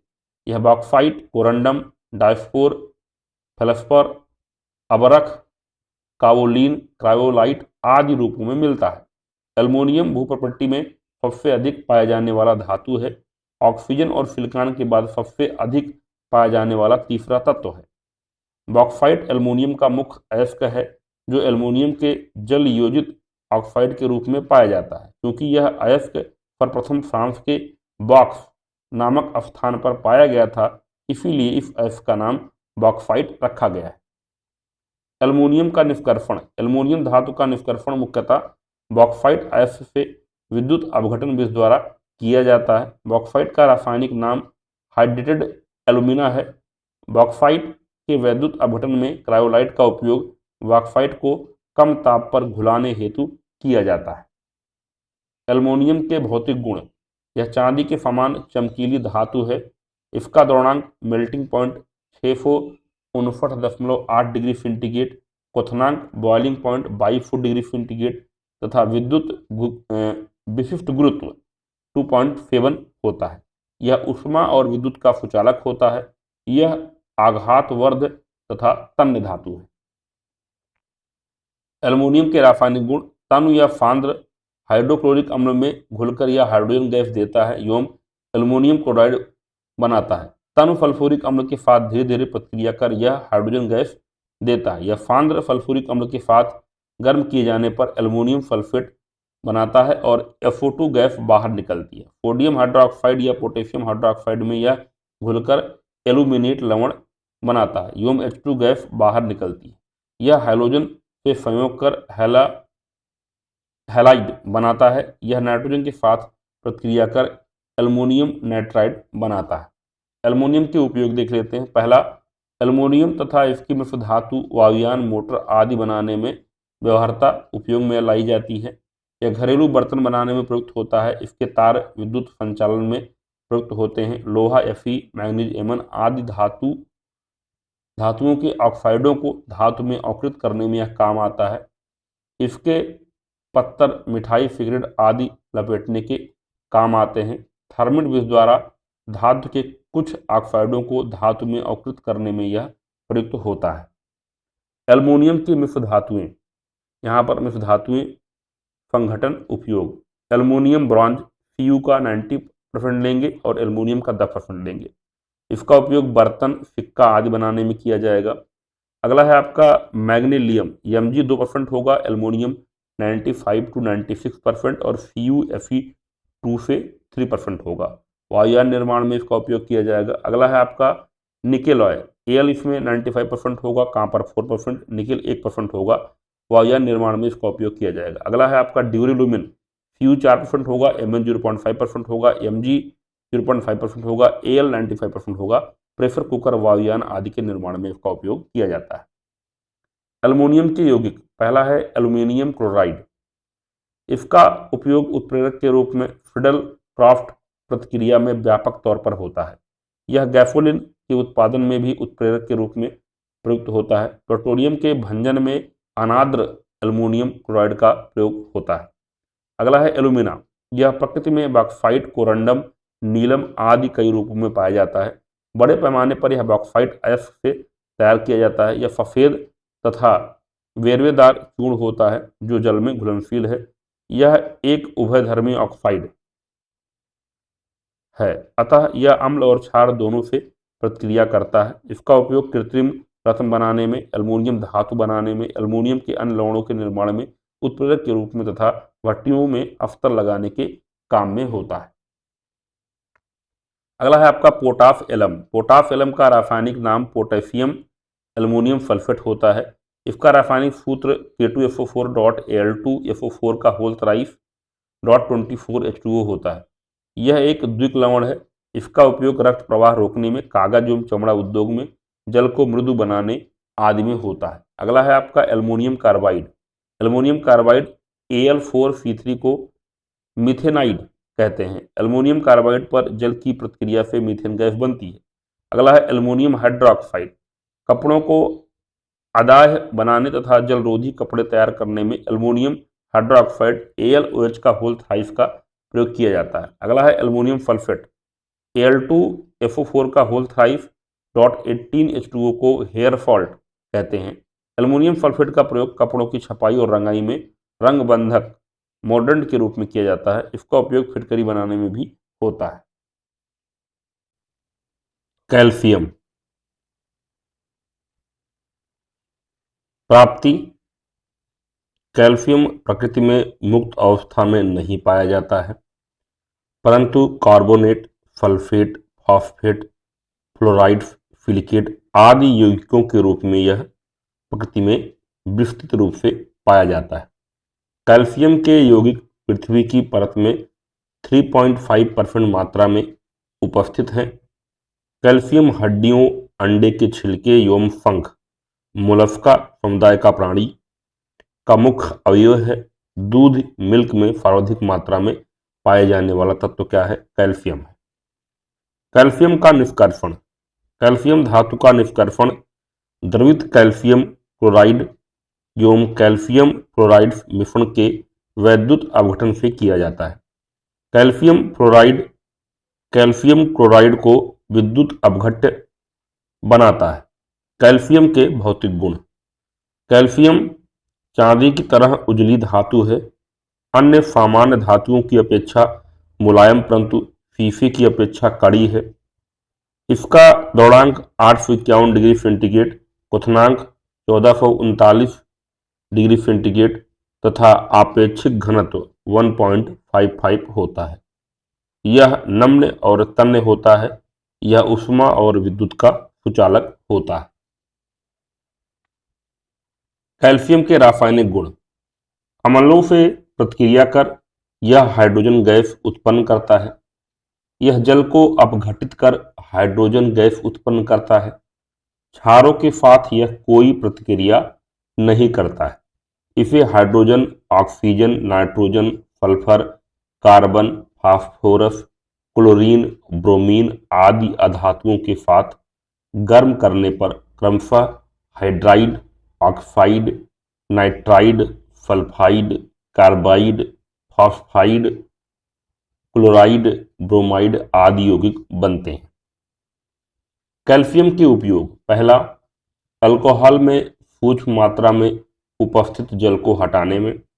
दूसरा, धातुओं के निष्कर्षण में उनमें सूक्ष्म मात्रा में उपस्थित नाइट्रोजन, सल्फर, ऑक्सीजन आदि को हटाने में। कैल्शियम की यौगिक, पहला है कैल्शियम ऑक्साइड। कैल्शियम ऑक्साइड को क्विक लाइम कहा जाता है। यह उजला छिद्रयुक्त ठोस पदार्थ है। यह दुर्गलनीय पदार्थ है। यह जल के साथ तीव्र गति से प्रतिक्रिया करता है तथा कैल्शियम हाइड्रोक्साइड में परिणत हो जाता है। इसका उपयोग शुष्क कारक के रूप में, निर्माण कार्यों में गारे के रूप में, लाइम प्रकाश उत्पन्न करने तथा अनेक रसायनों के निर्माण में होता है। कैल्शियम हाइड्रोक्साइड, कैल्शियम हाइड्रोक्साइड को बुझा हुआ चूना कहते हैं। कली चूना की प्रतिक्रिया जल से कराने पर बुझा हुआ चूना प्राप्त होता है। यह एक उजला चूर्ण है जो जल में बहुत कम घुलनशील होता है। शुष्क बुझे हुए चूने के ऊपर पर क्लोरीन गैस प्रवाहित करने पर ब्लीचिंग पाउडर प्राप्त होता है। इसका उपयोग कोल गैस को शुद्ध करने में, FIFA, bleaching powder, caustic soda, गारा, सीमेंट इत्यादि बनाने में तथा मकानों में सफेदी करने के काम में होता है। कैल्शियम क्लोराइड, कैल्शियम क्लोराइड थोड़ी मात्रा में समुद्री जल में पाया जाता है। यह एक रंगहीन रवेदार ठोस पदार्थ है जिसके एक अणु में जल के 6 अणु रवा कण जल के रूप में उपस्थित रहते हैं। यह जल एवं अल्कोहल में घुलनशील होता है। यह डिलिक्विफेंट होता है। कैल्शियम क्लोराइड का उपयोग जल शोषक पदार्थ या डिहाइड्रेटेड एजेंट के रूप में होता है। इसका उपयोग हिम मिश्रण में भी होता है। अगला है आपका विरंजक चूर्ण, ब्लीचिंग पाउडर। यह कैल्शियम का ऑक्सीक्लोराइड है। औद्योगिक पैमाने पर विरंजक चूर्ण का उत्पादन हेफेन-क्लेवर विधि द्वारा किया जाता है। यह ठोस बुझे हुए चूने में क्लोरीन गैस प्रवाहित कर बनाया जाता है। यह सफेद चूर्ण होता है जिससे क्लोरीन जैसी गंध निकलती रहती है। यह एक अत्यंत ही अस्थायी यौगिक है। इसका उपयोग कागज एवं कपड़ों के विरंजन में होता है। यह कीटाणुनाशक की तरह भी काम में लाया जाता है, अतः इसका उपयोग जल को संक्रमण रहित बनाने हेतु भी किया जाता है। अगला है जिप्सम। कैल्शियम सल्फेट CaSO4.2H2O को जिप्सम कहा जाता है। यह एक श्वेत रवादार ठोस पदार्थ है। इसके एक अणु में जल के 2 अणु रवाकण के रूप में रहते हैं। 120 डिग्री सेंटीग्रेड तक गर्म करने पर यह प्लास्टर ऑफ पेरिस में बदल जाता है। जिप्सम का उपयोग पेरिस प्लास्टर तथा अमोनियम सल्फेट खाद बनाने में होता है। अगला है प्लास्टर ऑफ पेरिस। अर्ध जलयोजित कैल्शियम सल्फेट को सामान्यतः पेरिस प्लास्टर कहते हैं। यह एक सफेद चूर्ण है। यह जल के साथ तीव्रता से संयोग करता है और प्रतिक्रिया के फलस्वरूप ताप उत्पन्न होता है। पेरिस प्लास्टर का उपयोग शल्य क्रिया में पट्टियों के रूप में होता है। पेरिस प्लास्टर से मूर्तियां एवं मूर्तियों के सांचे बनाए जाते हैं। अगला है आपका super phosphate of lime. Mono calcium hydrogen phosphate तथा सल्फेट के मिश्रण को सुपर फॉस्फेट कहते हैं। इसे फॉस्फेराइट नामक खनिज पदार्थ तथा जानवरों की हड्डियों से बनाया जाता है। यह जल में घुलनशील होता है, अतः इसे पौधे आसानी से ग्रहण करते हैं। इस कारण यह एक अच्छा उर्वरक है। अगला है आपका कैल्शियम कार्बाइड। यह एक स्लेटी रंग का ठोस पदार्थ है। इसे नाइट्रोजन गैस की उपस्थिति में 1200 डिग्री सेंटीग्रेड पर गर्म करने पर कैल्शियम साइनामाइड बनता है। कैल्शियम कार्बाइड पर जल की प्रतिक्रिया से एसिटिलीन गैस उत्पन्न होती है।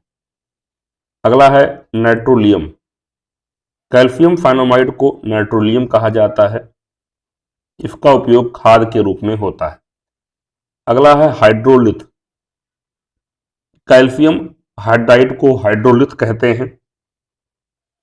कैल्शियम धातु को हाइड्रोजन के साथ गर्म करने पर कैल्शियम हाइड्राइड या हाइड्रोलिथ बनता है। अगला है कैल्शियम कार्बोनेट। यह प्रकृति में चूने के पत्थर, संगमरमर, खड़िया आदि के रूप में काफी मात्रा में पाया जाता है। मैग्नीशियम कार्बोनेट के साथ यह डोलोमाइट के रूप में भी पाया जाता है। यह एक उजला ठोस पदार्थ है। यह जल में अघुलनशील होता है। कैल्शियम कार्बोनेट CaCO3 का प्रयोग दंत मंजन, पाउडर तथा पेस्ट बनाने में किया जाता है। यह दीवारों पर सफेदी करने के काम आता है। इसका उपयोग सीमेंट उद्योग में किया जाता है। अगला है आपका कैल्शियम फॉस्फेट। कैल्शियम फॉस्फेट यानी CaPO4 का होल ट्वाइस का प्रयोग टूथपेस्ट बनाने में होता है। ठीक है। अगला है आपका मैग्नीज। मैग्नीज का निष्कर्षण, इसका निष्कर्षण मुख्यतः पाइरोलुसाइट नामक अयस्क से किया जाता है। मैग्नीज के यौगिक पोटेशियम परमैंगनेट, यह एक बैंगनी रंग का क्रिस्टलीय ठोस है। इसे लाल दवा के नाम से जाना जाता है। औद्योगिक पैमाने पर इसका उत्पादन मैग्नीज के अयस्क पाइरोलुसाइट से होता है। इसका रवा बैंगनी रंग का होता है तथा उसमें धातुई चमक भी होती है।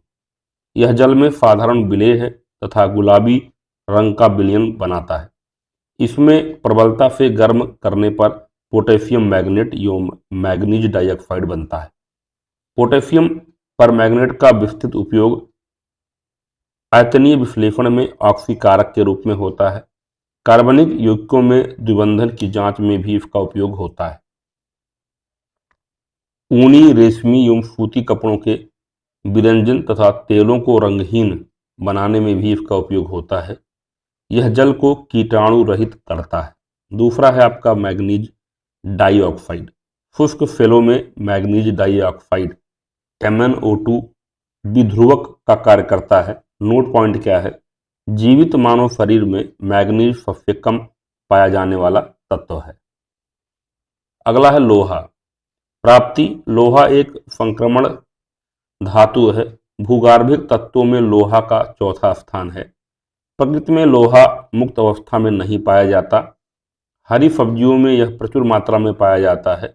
यह मानव रक्त के हीमोग्लोबिन में भी उपस्थित रहता है। लोहे का निष्कर्षण, लोहे के निष्कर्षण में वात भट्ठी ब्लास्ट फर्नेस का प्रयोग किया जाता है। लोहा का निष्कर्षण मुख्यतः लाल हेमाटाइट, रेड हेमाटाइट अयस्क से किया जाता है। मैग्नेटाइट लोहे का चुंबकीय अयस्क है। लोहे की किस्में, वैरायटीज ऑफ आयरन। लोहा मुख्यतः 3 प्रकार का होता है। पहला है आपका ढलवा लोहा, कास्ट आयरन। इसमें कार्बन की मात्रा अपेक्षाकृत अधिक 2.5% होती है। इसी कारण यह कठोर और भंगुर होता है। इसमें फास्फोरस, सिलिकॉन और मैग्नीज आदि अशुद्धियों के रूप में उपस्थित रहता है। यह सबसे निम्न कोटि का लोहा होता है। यह भी 2 प्रकार का होता है। पहला है सफेद ढलवा लोहा, व्हाइट कास्ट आयरन। दूसरा है भूरा ढलवा लोहा, ब्राउन कास्ट आयरन। सफेद ढलवा लोहा में कार्बन की अधिकांश मात्रा संयुक्त अवस्था में रहती है, जबकि भूरा ढलवा लोहा में कार्बन की अधिकांश मात्रा ग्रेफाइट के सूक्ष्म रवों के रूप में संपूर्ण पिंड में वितरित रहती है। अगला है पिटवा लोहा, रॉट आयरन। इसे ढलवा लोहा से प्राप्त किया जाता है। यह अपेक्षाकृत शुद्ध लोहा होता है। यह आघातवर्ध और तन्य होता है, अतः इससे चादरें, सीट एवं तार, वायर्स बनाए जाते हैं। इसमें कार्बन की मात्रा सबसे कम 0.12 से 0.25% होती है। अगला है आपका इस्पात, स्टील। यह लोहा और कार्बन का एक मिश्र धातु अलॉय है। इसमें कार्बन की मात्रा ढलवा लोहा से कम 0.25 से 1.5% तक होता है। यह 4 प्रकार का होता है। पहला है आपका मृदुल इस्पात, माइल्ड स्टील। इसमें कार्बन की मात्रा 0.1% रहती है। यह आघातवर्धनीय और तन्य होता है। इससे चादरें, शीट्स तथा तार, वायर्स बनाए जाते हैं। दूसरा है मध्य इस्पात, मीडियम स्टील।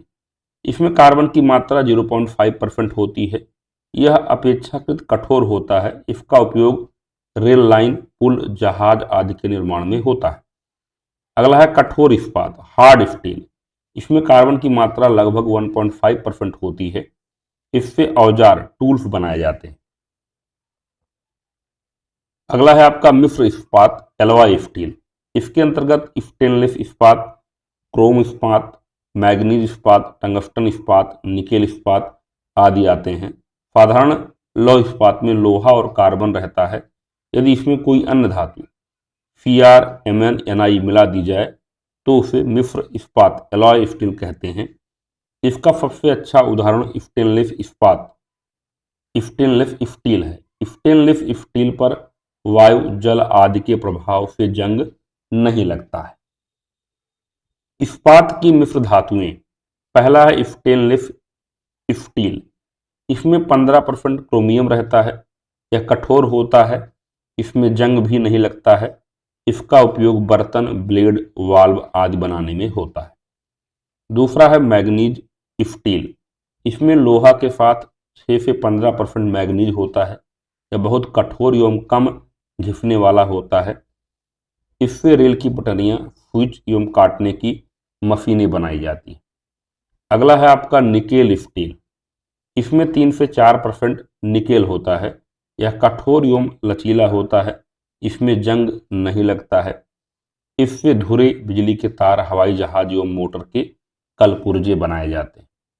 अगला है आपका इनवार। इसमें निकेल 36% होता है। इसमें प्रसार गुण नहीं होता है। इससे घड़ी के पेंडुलम की छड़ें एवं स्केल पैमाना बनाए जाते हैं। अगला है टंगस्टन स्टील। इसमें टंगस्टन 10 से 20% रहता है। यह बहुत ही कठोर एवं मजबूत होता है। इससे स्प्रिंग एवं चुंबक, काटने के औजार, तेजी से चलने वाले औजार बनाए जाते हैं। अगला है क्रोम वेनेडियम स्टील। इसमें क्रोमियम 0.1 से 1% एवं वेनेडियम 0.15 से 0.5% रहता है। इसमें अधिक भार सहने की शक्ति होती है।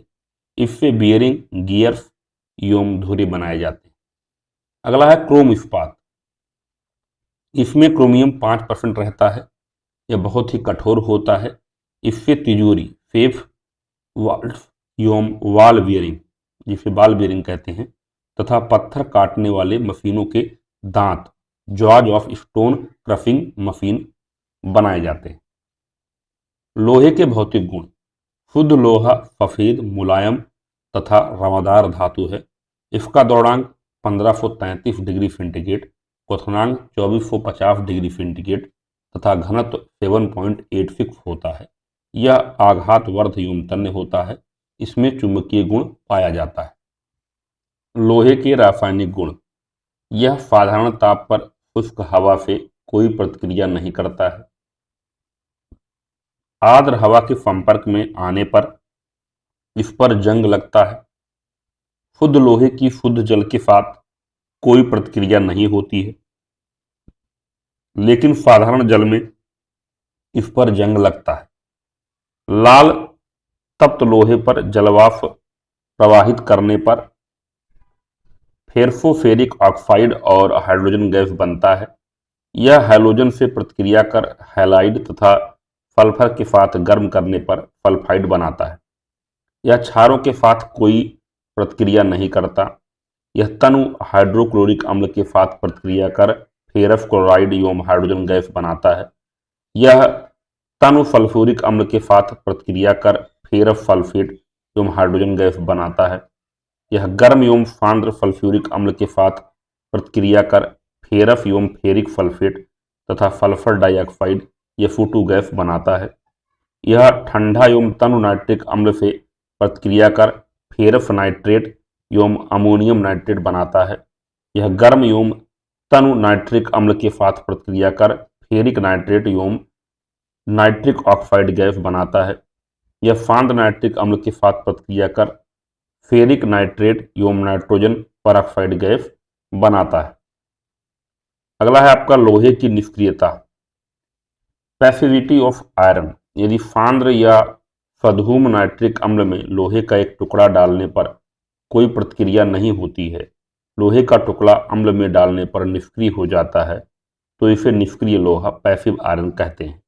निष्क्रिय लोहा तनु हाइड्रोक्लोरिक अम्ल या तनु सल्फ्यूरिक अम्ल के साथ कोई प्रतिक्रिया नहीं करता है। लोहे की निष्क्रियता उस पर फेरफोफेरिक ऑक्साइड Fe3O4 की परत बैठ जाने के कारण होती है। निष्क्रिय लोहे को पुनः सक्रिय बनाने के लिए उसे हाइड्रोजन के प्रवाह में गर्म किया जाता है। लोहे पर जंग लगना, रस्टिंग ऑफ आयरन। लोहे को आर्द्र वायु में छोड़ देने पर उसके ऊपर लाल रंग की एक ढीली परत बैठ जाती है, जिसे जंग या रस्ट कहते हैं। इस क्रिया को जंग लगना यानी रस्टिंग कहते हैं। लोहे पर जंग हवा की नमी और ऑक्सीजन के कारण लगता है।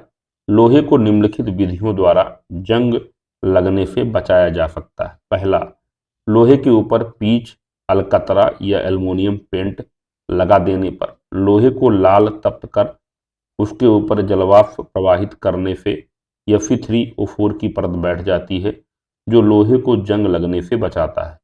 लोहे को जस्तीकृत गैल्वेनाइज्ड करके।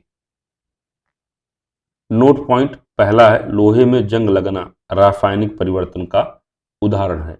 लोहे पर जंग लगने से लोहे का भार बढ़ जाता है। लोहे में जंग लगने में बना पदार्थ फेरफोफेरिक ऑक्साइड होता है। यह भूरी परत के रूप में लोहे पर जम जाती है। लोहे के गैल्वेनाइज्ड जस्तीकृत चादर पर जस्ते की परत चढ़ी रहती है। अगला है आपका इस्पात का तप्तीकरण, टेम्परिंग ऑफ स्टील। इस्पात को लाल तप्त कर जल या तेल में डुबाकर शीघ्र ठंडा करने से इस्पात अत्यंत कठोर एवं भंगुर हो जाता है। इस क्रिया से इस्पात अत्यंत कठोर एवं भंगुर हो जाता है। यह क्रिया इस्पात का कठोरीकरण कहलाता है। एवं ऐसा इस्पात द्रुत शीतलित इस्पात, क्विंज्ड स्टील कहलाता है। द्रुत शीतलित इस्पात को पुनः गर्म करके धीरे धीरे ठंडा करने पर वह लचीला एवं कम भंगुर हो जाता है। इस क्रिया को इस्पात का एनीलीकरण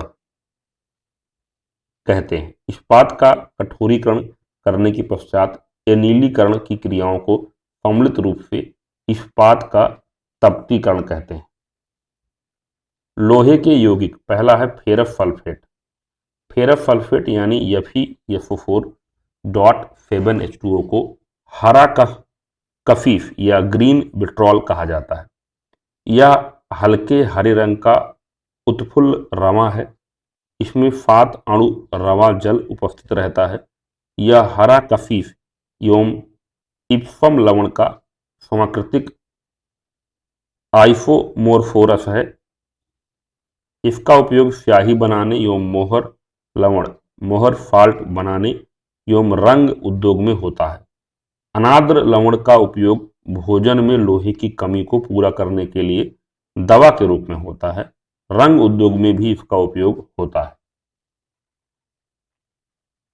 अगला है फेरिक क्लोराइड। अनाद्र फेरिक क्लोराइड काला एवं आर्द्र फेरिक क्लोराइड पीला पसीजने वाला रवेदार ठोस है। यह जल में घुलनशील होता है। इसका उपयोग कटे स्थान से खून का बहना रोकने के लिए किया जाता है, क्योंकि यह खून को आंतचित कोगुलेट कर थक्का बनाता है। इसका उपयोग दवा के रूप में भी होता है। अगला है iron sulphide, ferrous sulphide. Iron sulphide को झूठा सोना या बेवकूफ़ों का सोना कहा जाता है। इसका उपयोग किप्प के उपकरण, किप्स एपरेटस द्वारा प्रयोगशाला में हाइड्रोजन सल्फाइड गैस बनाने में होता है। अगला है आपका मोहर लवण, मोहर साल्ट। FeSO4 NH4 का होल ट्वाइस SO4.6H2O को मोहर लवण कहा जाता है। यह हल्के हरे रंग का रवादार पदार्थ है जो जल में विलेय तथा एल्कोहल में अविलेय होता है। इसका उपयोग आयतनी विश्लेषण में, नीली स्याही बनाने में, रंगाई में, रंग चापक के रूप में, चमड़ा रंगने में, कृषि में हानिकारक कीड़ों को मारने में तथा प्रयोगशाला में अवकारक के रूप में होता है। इसका उपयोग रंगीन क्षार मूलकों के परीक्षण में भी होता है। नोट पॉइंट, शरीर में लोहे की कमी से एनीमिया तथा अधिकता से लौहमयता फिडेरोसिस रोग होता है। अफ्रीका के बांटू आदिवासियों में लौहमयता रोग यानी फिडेरोसिस रोग पाया जाता है। ऐसा उनमें लोहे के बर्तन में बियर के सेवन के कारण होता है। अगला है बेफेमर प्रक्रम से बृहत मात्रा में पिग आयरन से इस्पात का उत्पादन होता है। इसका आविष्कार 1855 ईस्वी में हेनरी बेफेमर ने किया। रेजर बनाने में अधिक कार्बन युक्त इस्पात का प्रयोग किया जाता है। अस्थायी चुंबक बनाने में इस्पात का प्रयोग किया जाता है। अगला है आपका तांबा प्राप्ति। प्रकृति में तांबा मुक्त अवस्था एवं संयुक्त अवस्था दोनों में पाया जाता है। संयुक्त अवस्था में यह मुख्यतः सल्फाइड, ऑक्साइड एवं कार्बोनेट अयस्कों के रूप में पाया जाता है। तांबा को उत्कृष्ट धातु कहा जाता है। यह एक संक्रमण तत्व है। आदि मानव द्वारा सबसे पहले तांबा का ही उपयोग किया गया था। तांबे का निष्कर्षण। तांबे का निष्कर्षण मुख्यतः कॉपर पायराइट्स अयस्क से किया जाता है। कॉपर पायराइट्स अयस्क का सांद्रण फेन प्लवन विधि द्वारा किया जाता है। फफोलेदार तांबा को अशुद्ध तांबा कहते हैं। इसके समूह पर फफोले होते हैं। यह 98% शुद्ध होता है। द्रवित तांबे को धीरे धीरे ठंडा करने पर यह फोटो गैस बाहर निकलने के कारण वह फफोलेदार हो जाता है। तांबे के भौतिक गुण। यह थोड़े लाल रंग की धातु है। इसका द्रवणांक 1083 डिग्री सेंटीग्रेड, क्वथनांक 2310 डिग्री सेंटीग्रेड तथा विशिष्ट गुरुत्व 8.95 होता है। यह तन्य तथा आघात वर्ध होता है। यह उष्मा तथा विद्युत का सुचालक होता है। तांबे के रासायनिक गुण। यह साधारण ताप पर शुष्क हवा से कोई प्रतिक्रिया नहीं करता। यह आर्द्र हवा में धीरे धीरे भास्मिक कार्बोनेट में परिणत हो जाता है। यह तनु HCl से कोई प्रतिक्रिया नहीं करता है। यह सांद्र HCl से प्रतिक्रिया कर क्यूप्रिक क्लोराइड का निर्माण करता है। यह ठंडे तथा तनु H2SO4 के साथ कोई प्रतिक्रिया नहीं करता है। इसे सांद्र H2SO4 के साथ गर्म करने पर यह फोटो गैस निकलती है।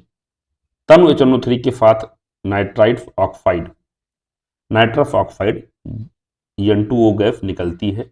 50% सांद्र HNO3 के साथ नाइट्रिक ऑक्साइड यानी NO गैस निकलती है। सांद्र HNO3 के साथ NO2 गैस निकलती है। गर्म तांबे पर HNO3 का वाष्प प्रवाहित करने पर नाइट्रोजन गैस निकलती है।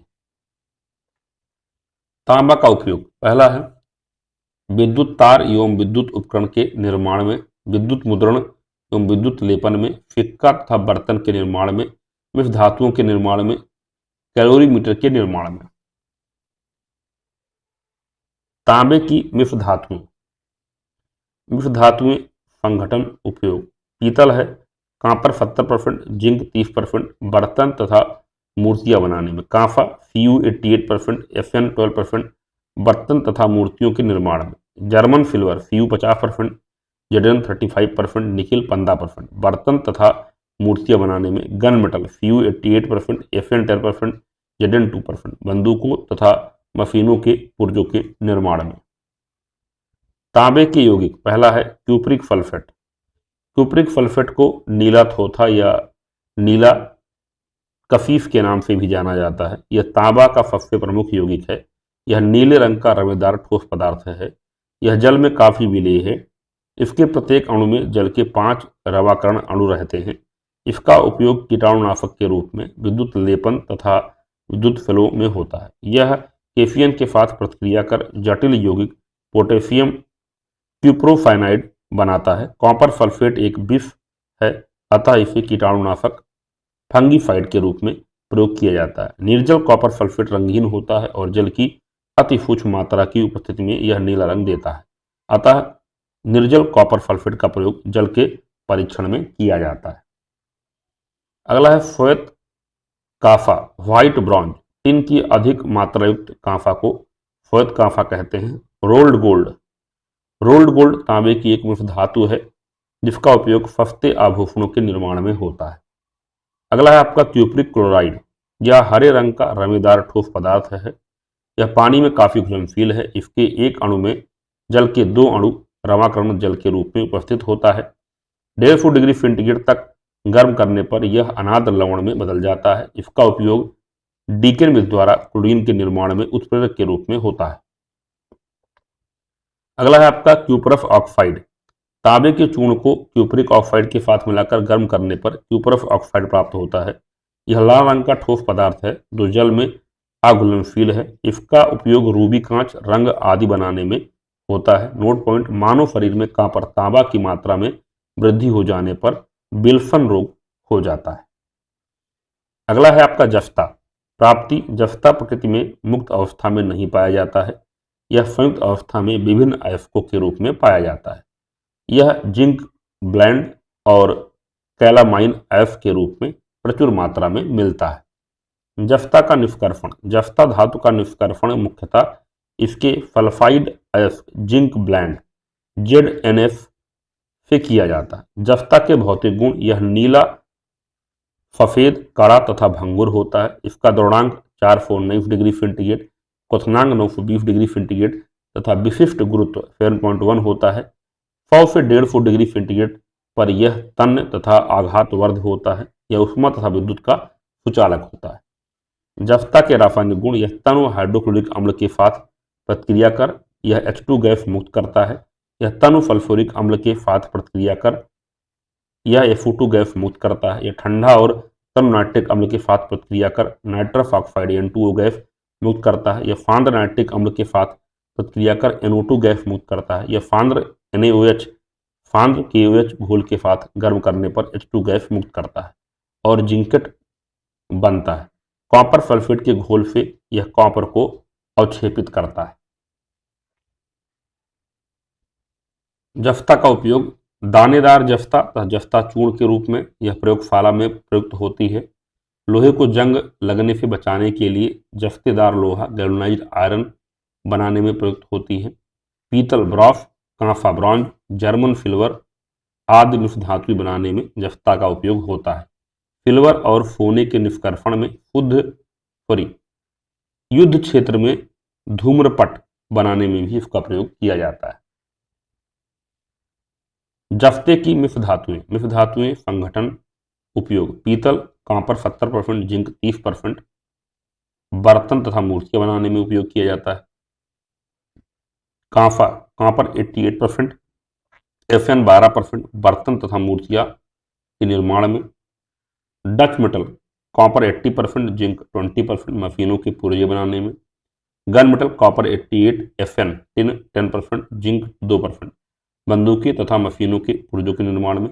German silver, copper 50%, zinc 35%, nickel 15%। बर्तन तथा मूर्तियां बनाने में।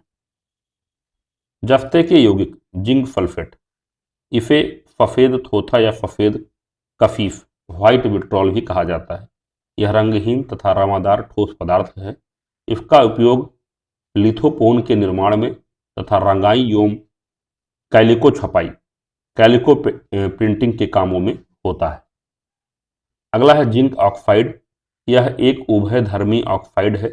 इसे फिलोसफर उल कहते हैं। यह प्रकृति में जिंकाइट या लाल जिंक अयस्क के रूप में पाया जाता है।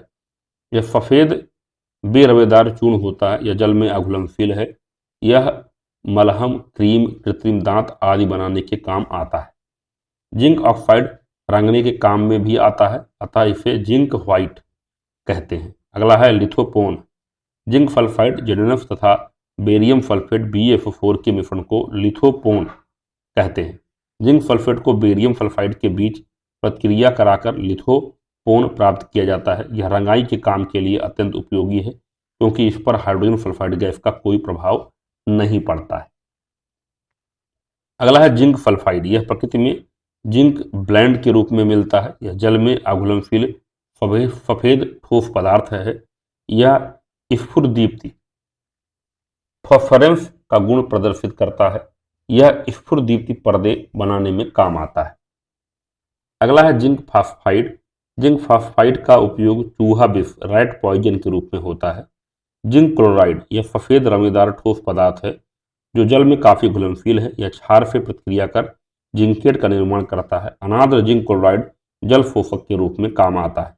लकड़ी की वस्तुओं को कीड़ों से बचाने के लिए उस पर जिंक क्लोराइड का लेपन किया जाता है। अगला है जिंक कार्बोनेट।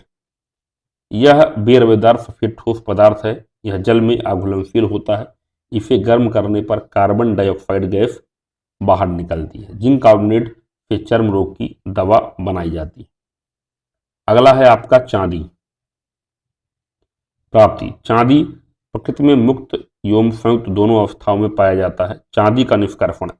चांदी धातु का निष्कर्षण मुख्यतः अर्जेंटाइट अयस्क से किया जाता है, मैक आर्थर फाइनाइट विधि द्वारा।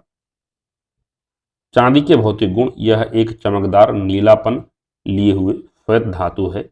यह बहुत ही आघातवर्ध और तन्य होता है। इसके इसी गुण के कारण इसका उपयोग आभूषण निर्माण में होता है।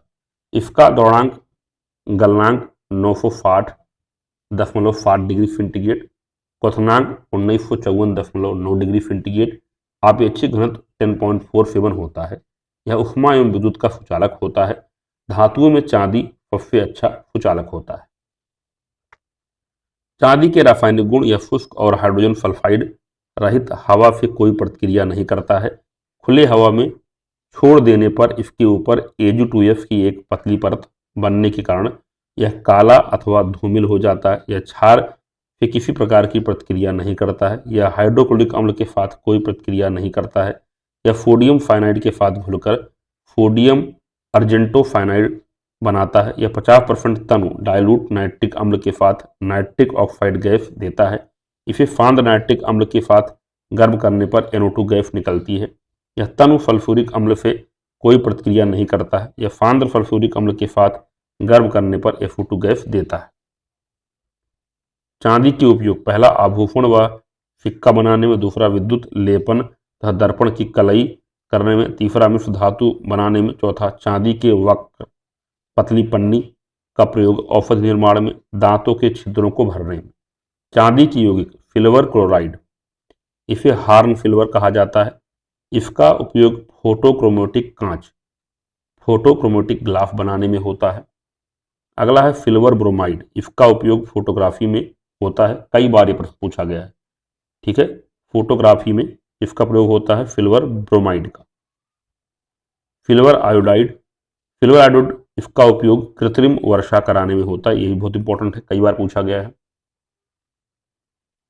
अगला है आपका सिल्वर नाइट्रेट। यह सिल्वर का सबसे प्रमुख यौगिक है। इसे लूनर कॉस्टिक भी कहते हैं। यह सिल्वर पर गर्म एवं तनु नाइट्रिक अम्ल की अभिक्रिया द्वारा बनाया जाता है।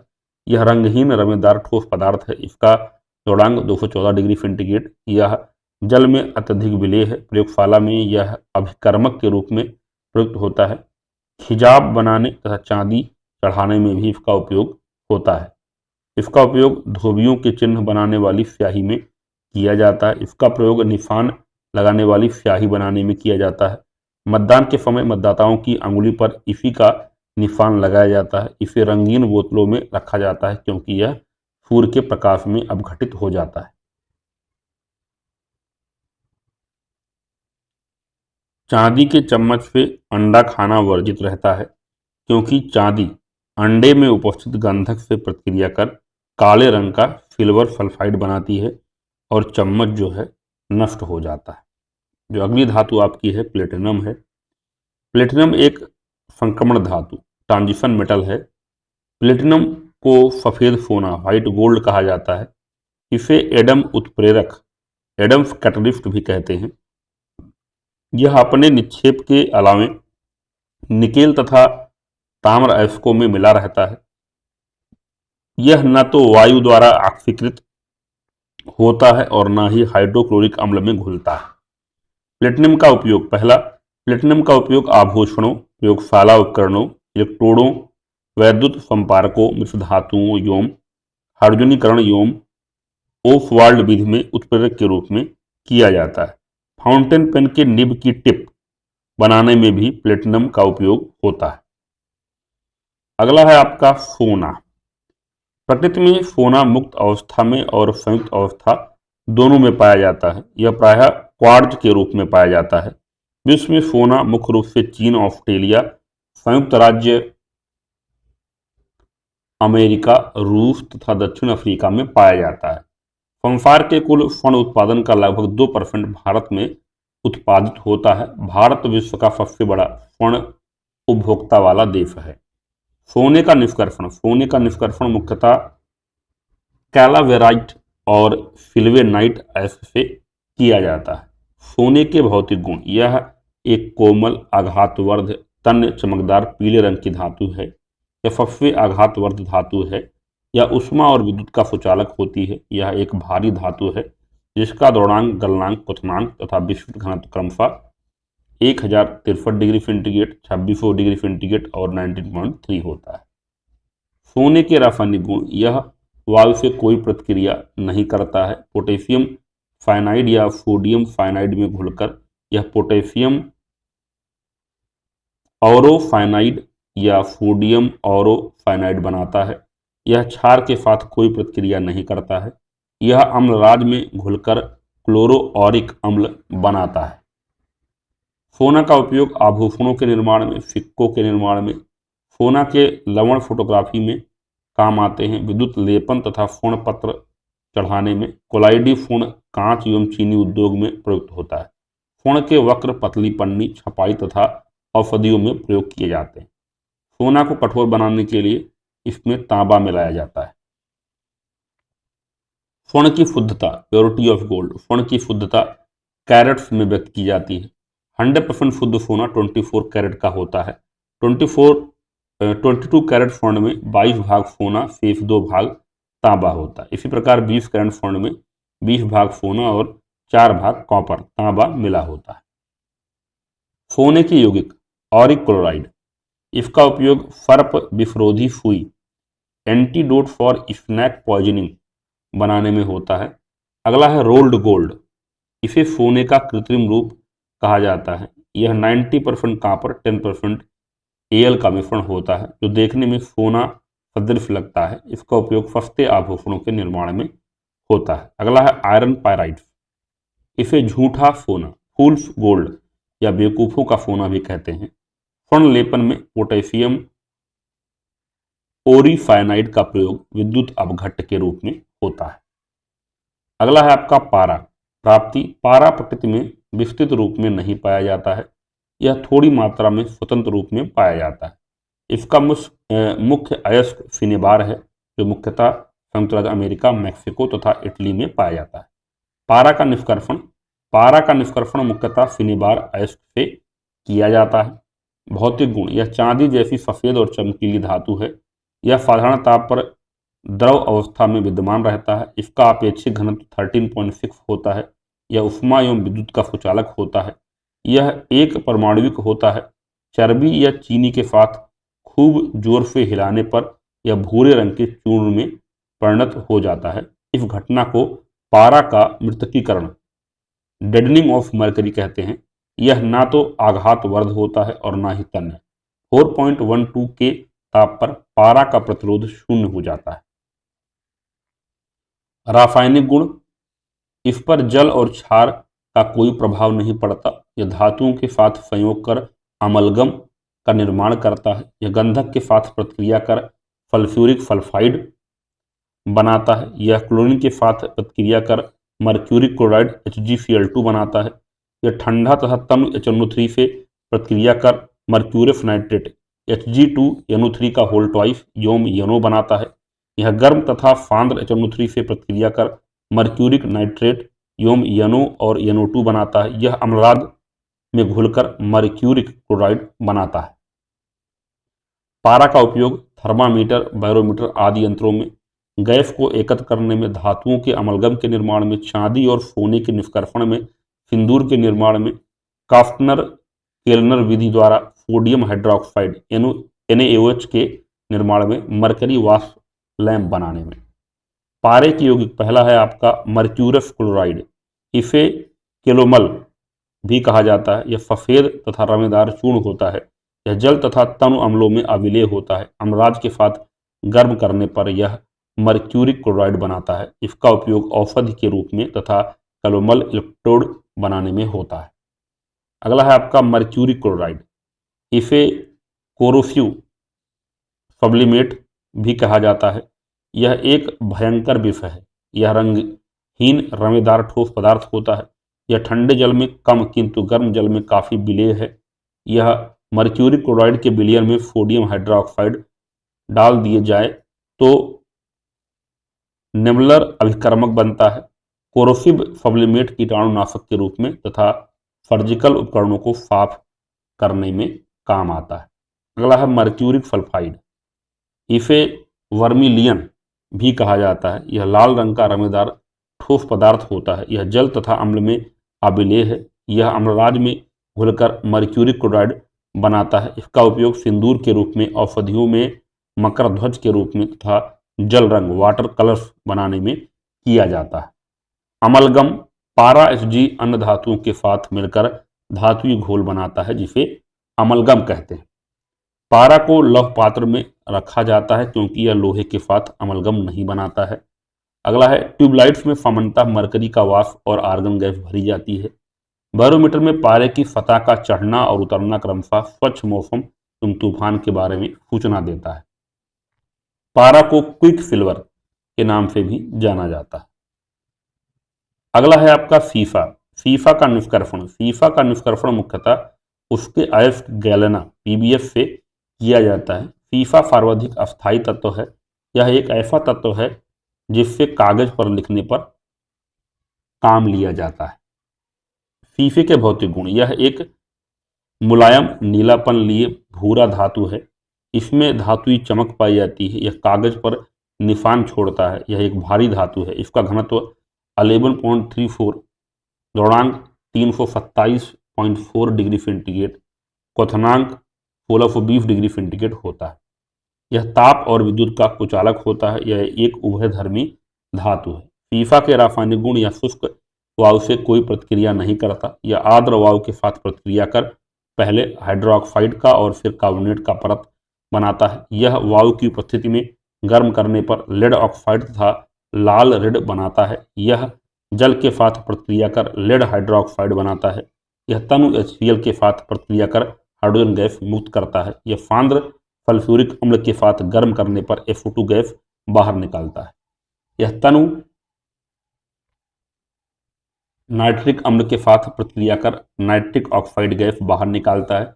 यह सांद्र नाइट्रिक अम्ल के साथ प्रतिक्रिया कर NO2 का भूरा धुआं निकालता है। फीफा के उपयोग मिश्र धातुओं के निर्माण में, लेड चैम्बर बनाने में, लेड पाइप के निर्माण में, लेड आर्सेनिक मिश्र धातु का उपयोग गोली बुलेट बनाने में, नाभिकीय अनुसंधानों में, कार्बन फीफा कार्बन लेड का उपयोग कृत्रिम अंगों के निर्माण में।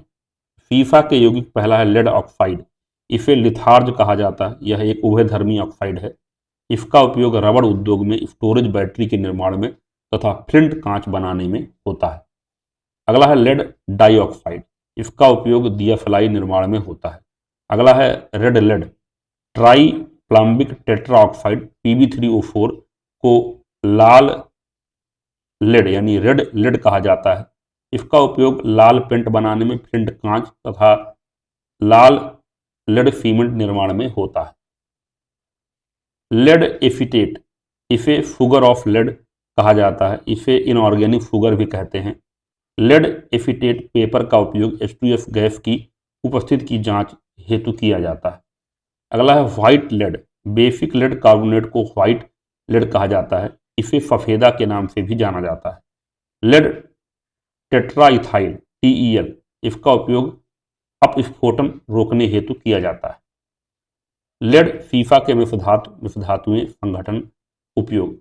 पहला है आपका type metal Pb 75%, Fb 20%, Fn 6%। Folder Fn 50 से 70% होता है। Pb 50 से 30% वैद्युत संबंधन में प्रयोग किया जाता है। अगला है प्यूटर। Fn 75%, Pb 25% इसमें होता है। Note point.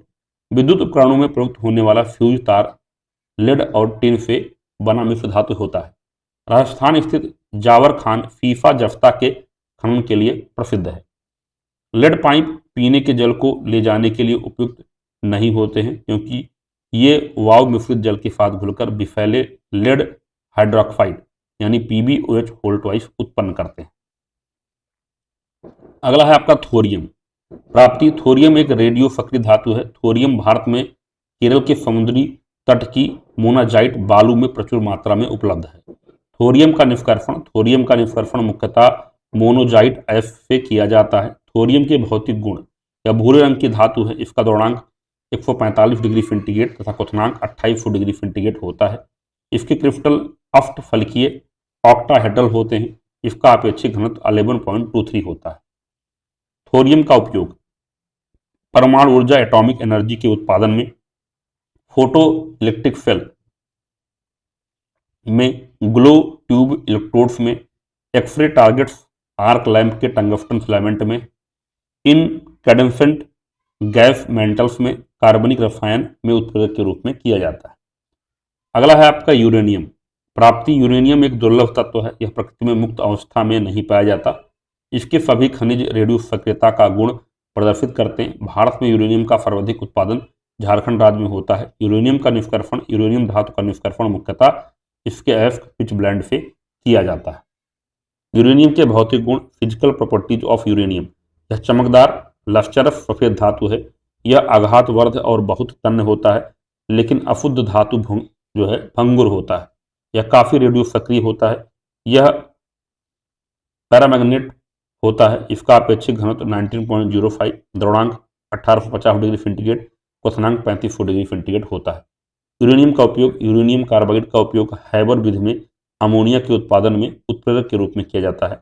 यूरेनियम का उपयोग परमाणु ऊर्जा के उत्पादन में किया जाता है। इसका उपयोग अनेक मिश्र धातुओं के निर्माण में होता है। इसका उपयोग गैस विसर्जन उपकरण में इलेक्ट्रोड के रूप में होता है।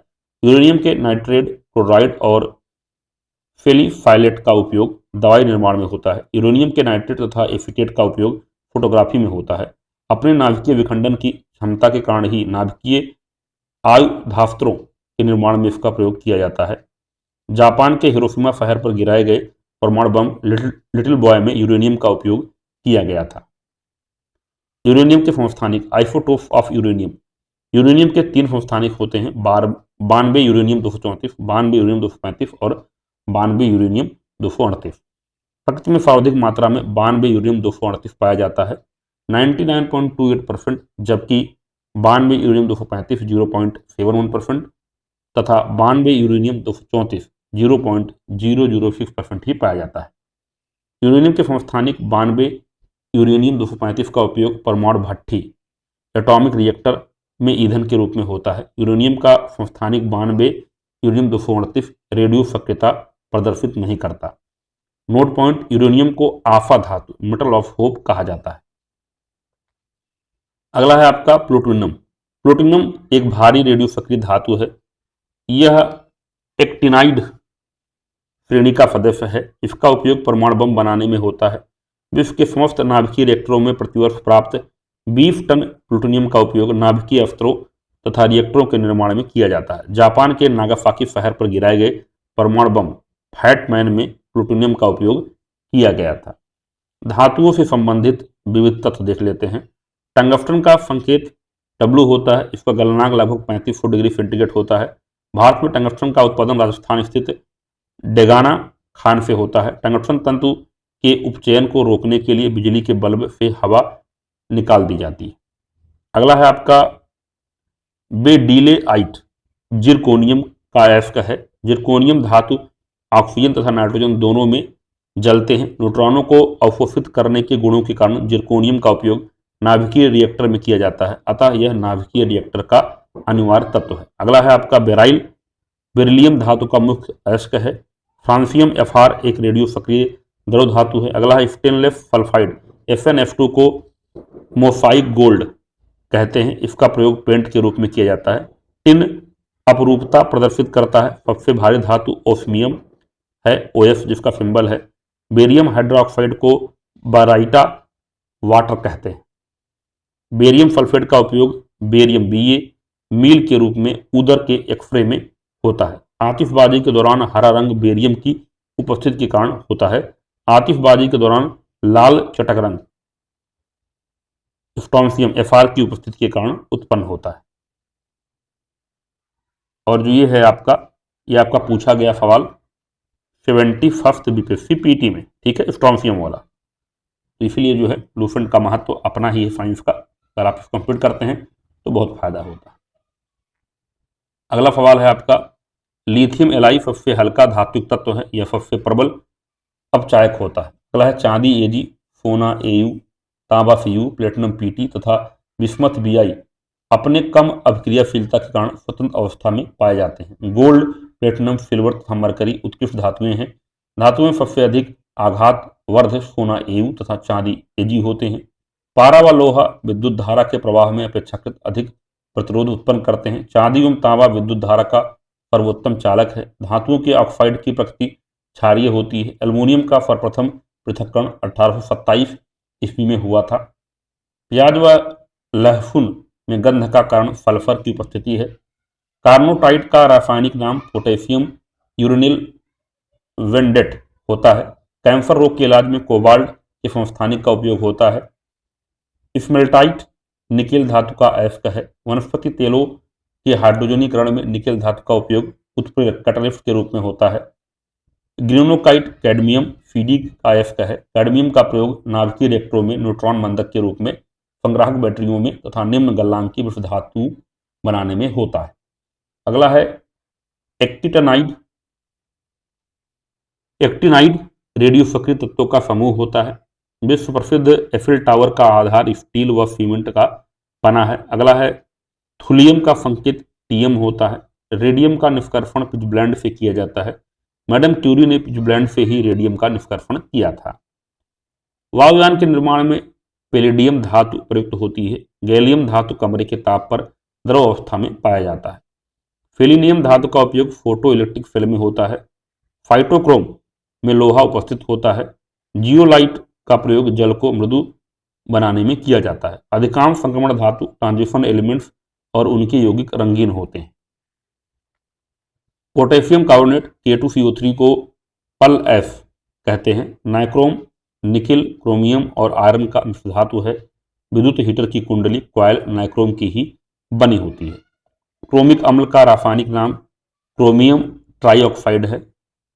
ब्रिटेनिया धातु, ब्रिटेनिया मेटल, एंटीमनी Sp, तांबा Cu तथा टिन Fn की मिश्र धातु है। बारूद 75%, पोटेशियम नाइट्रेट 10% गंधक, 15% चारकोल एवं अन्य पदार्थों का मिश्रण होता है।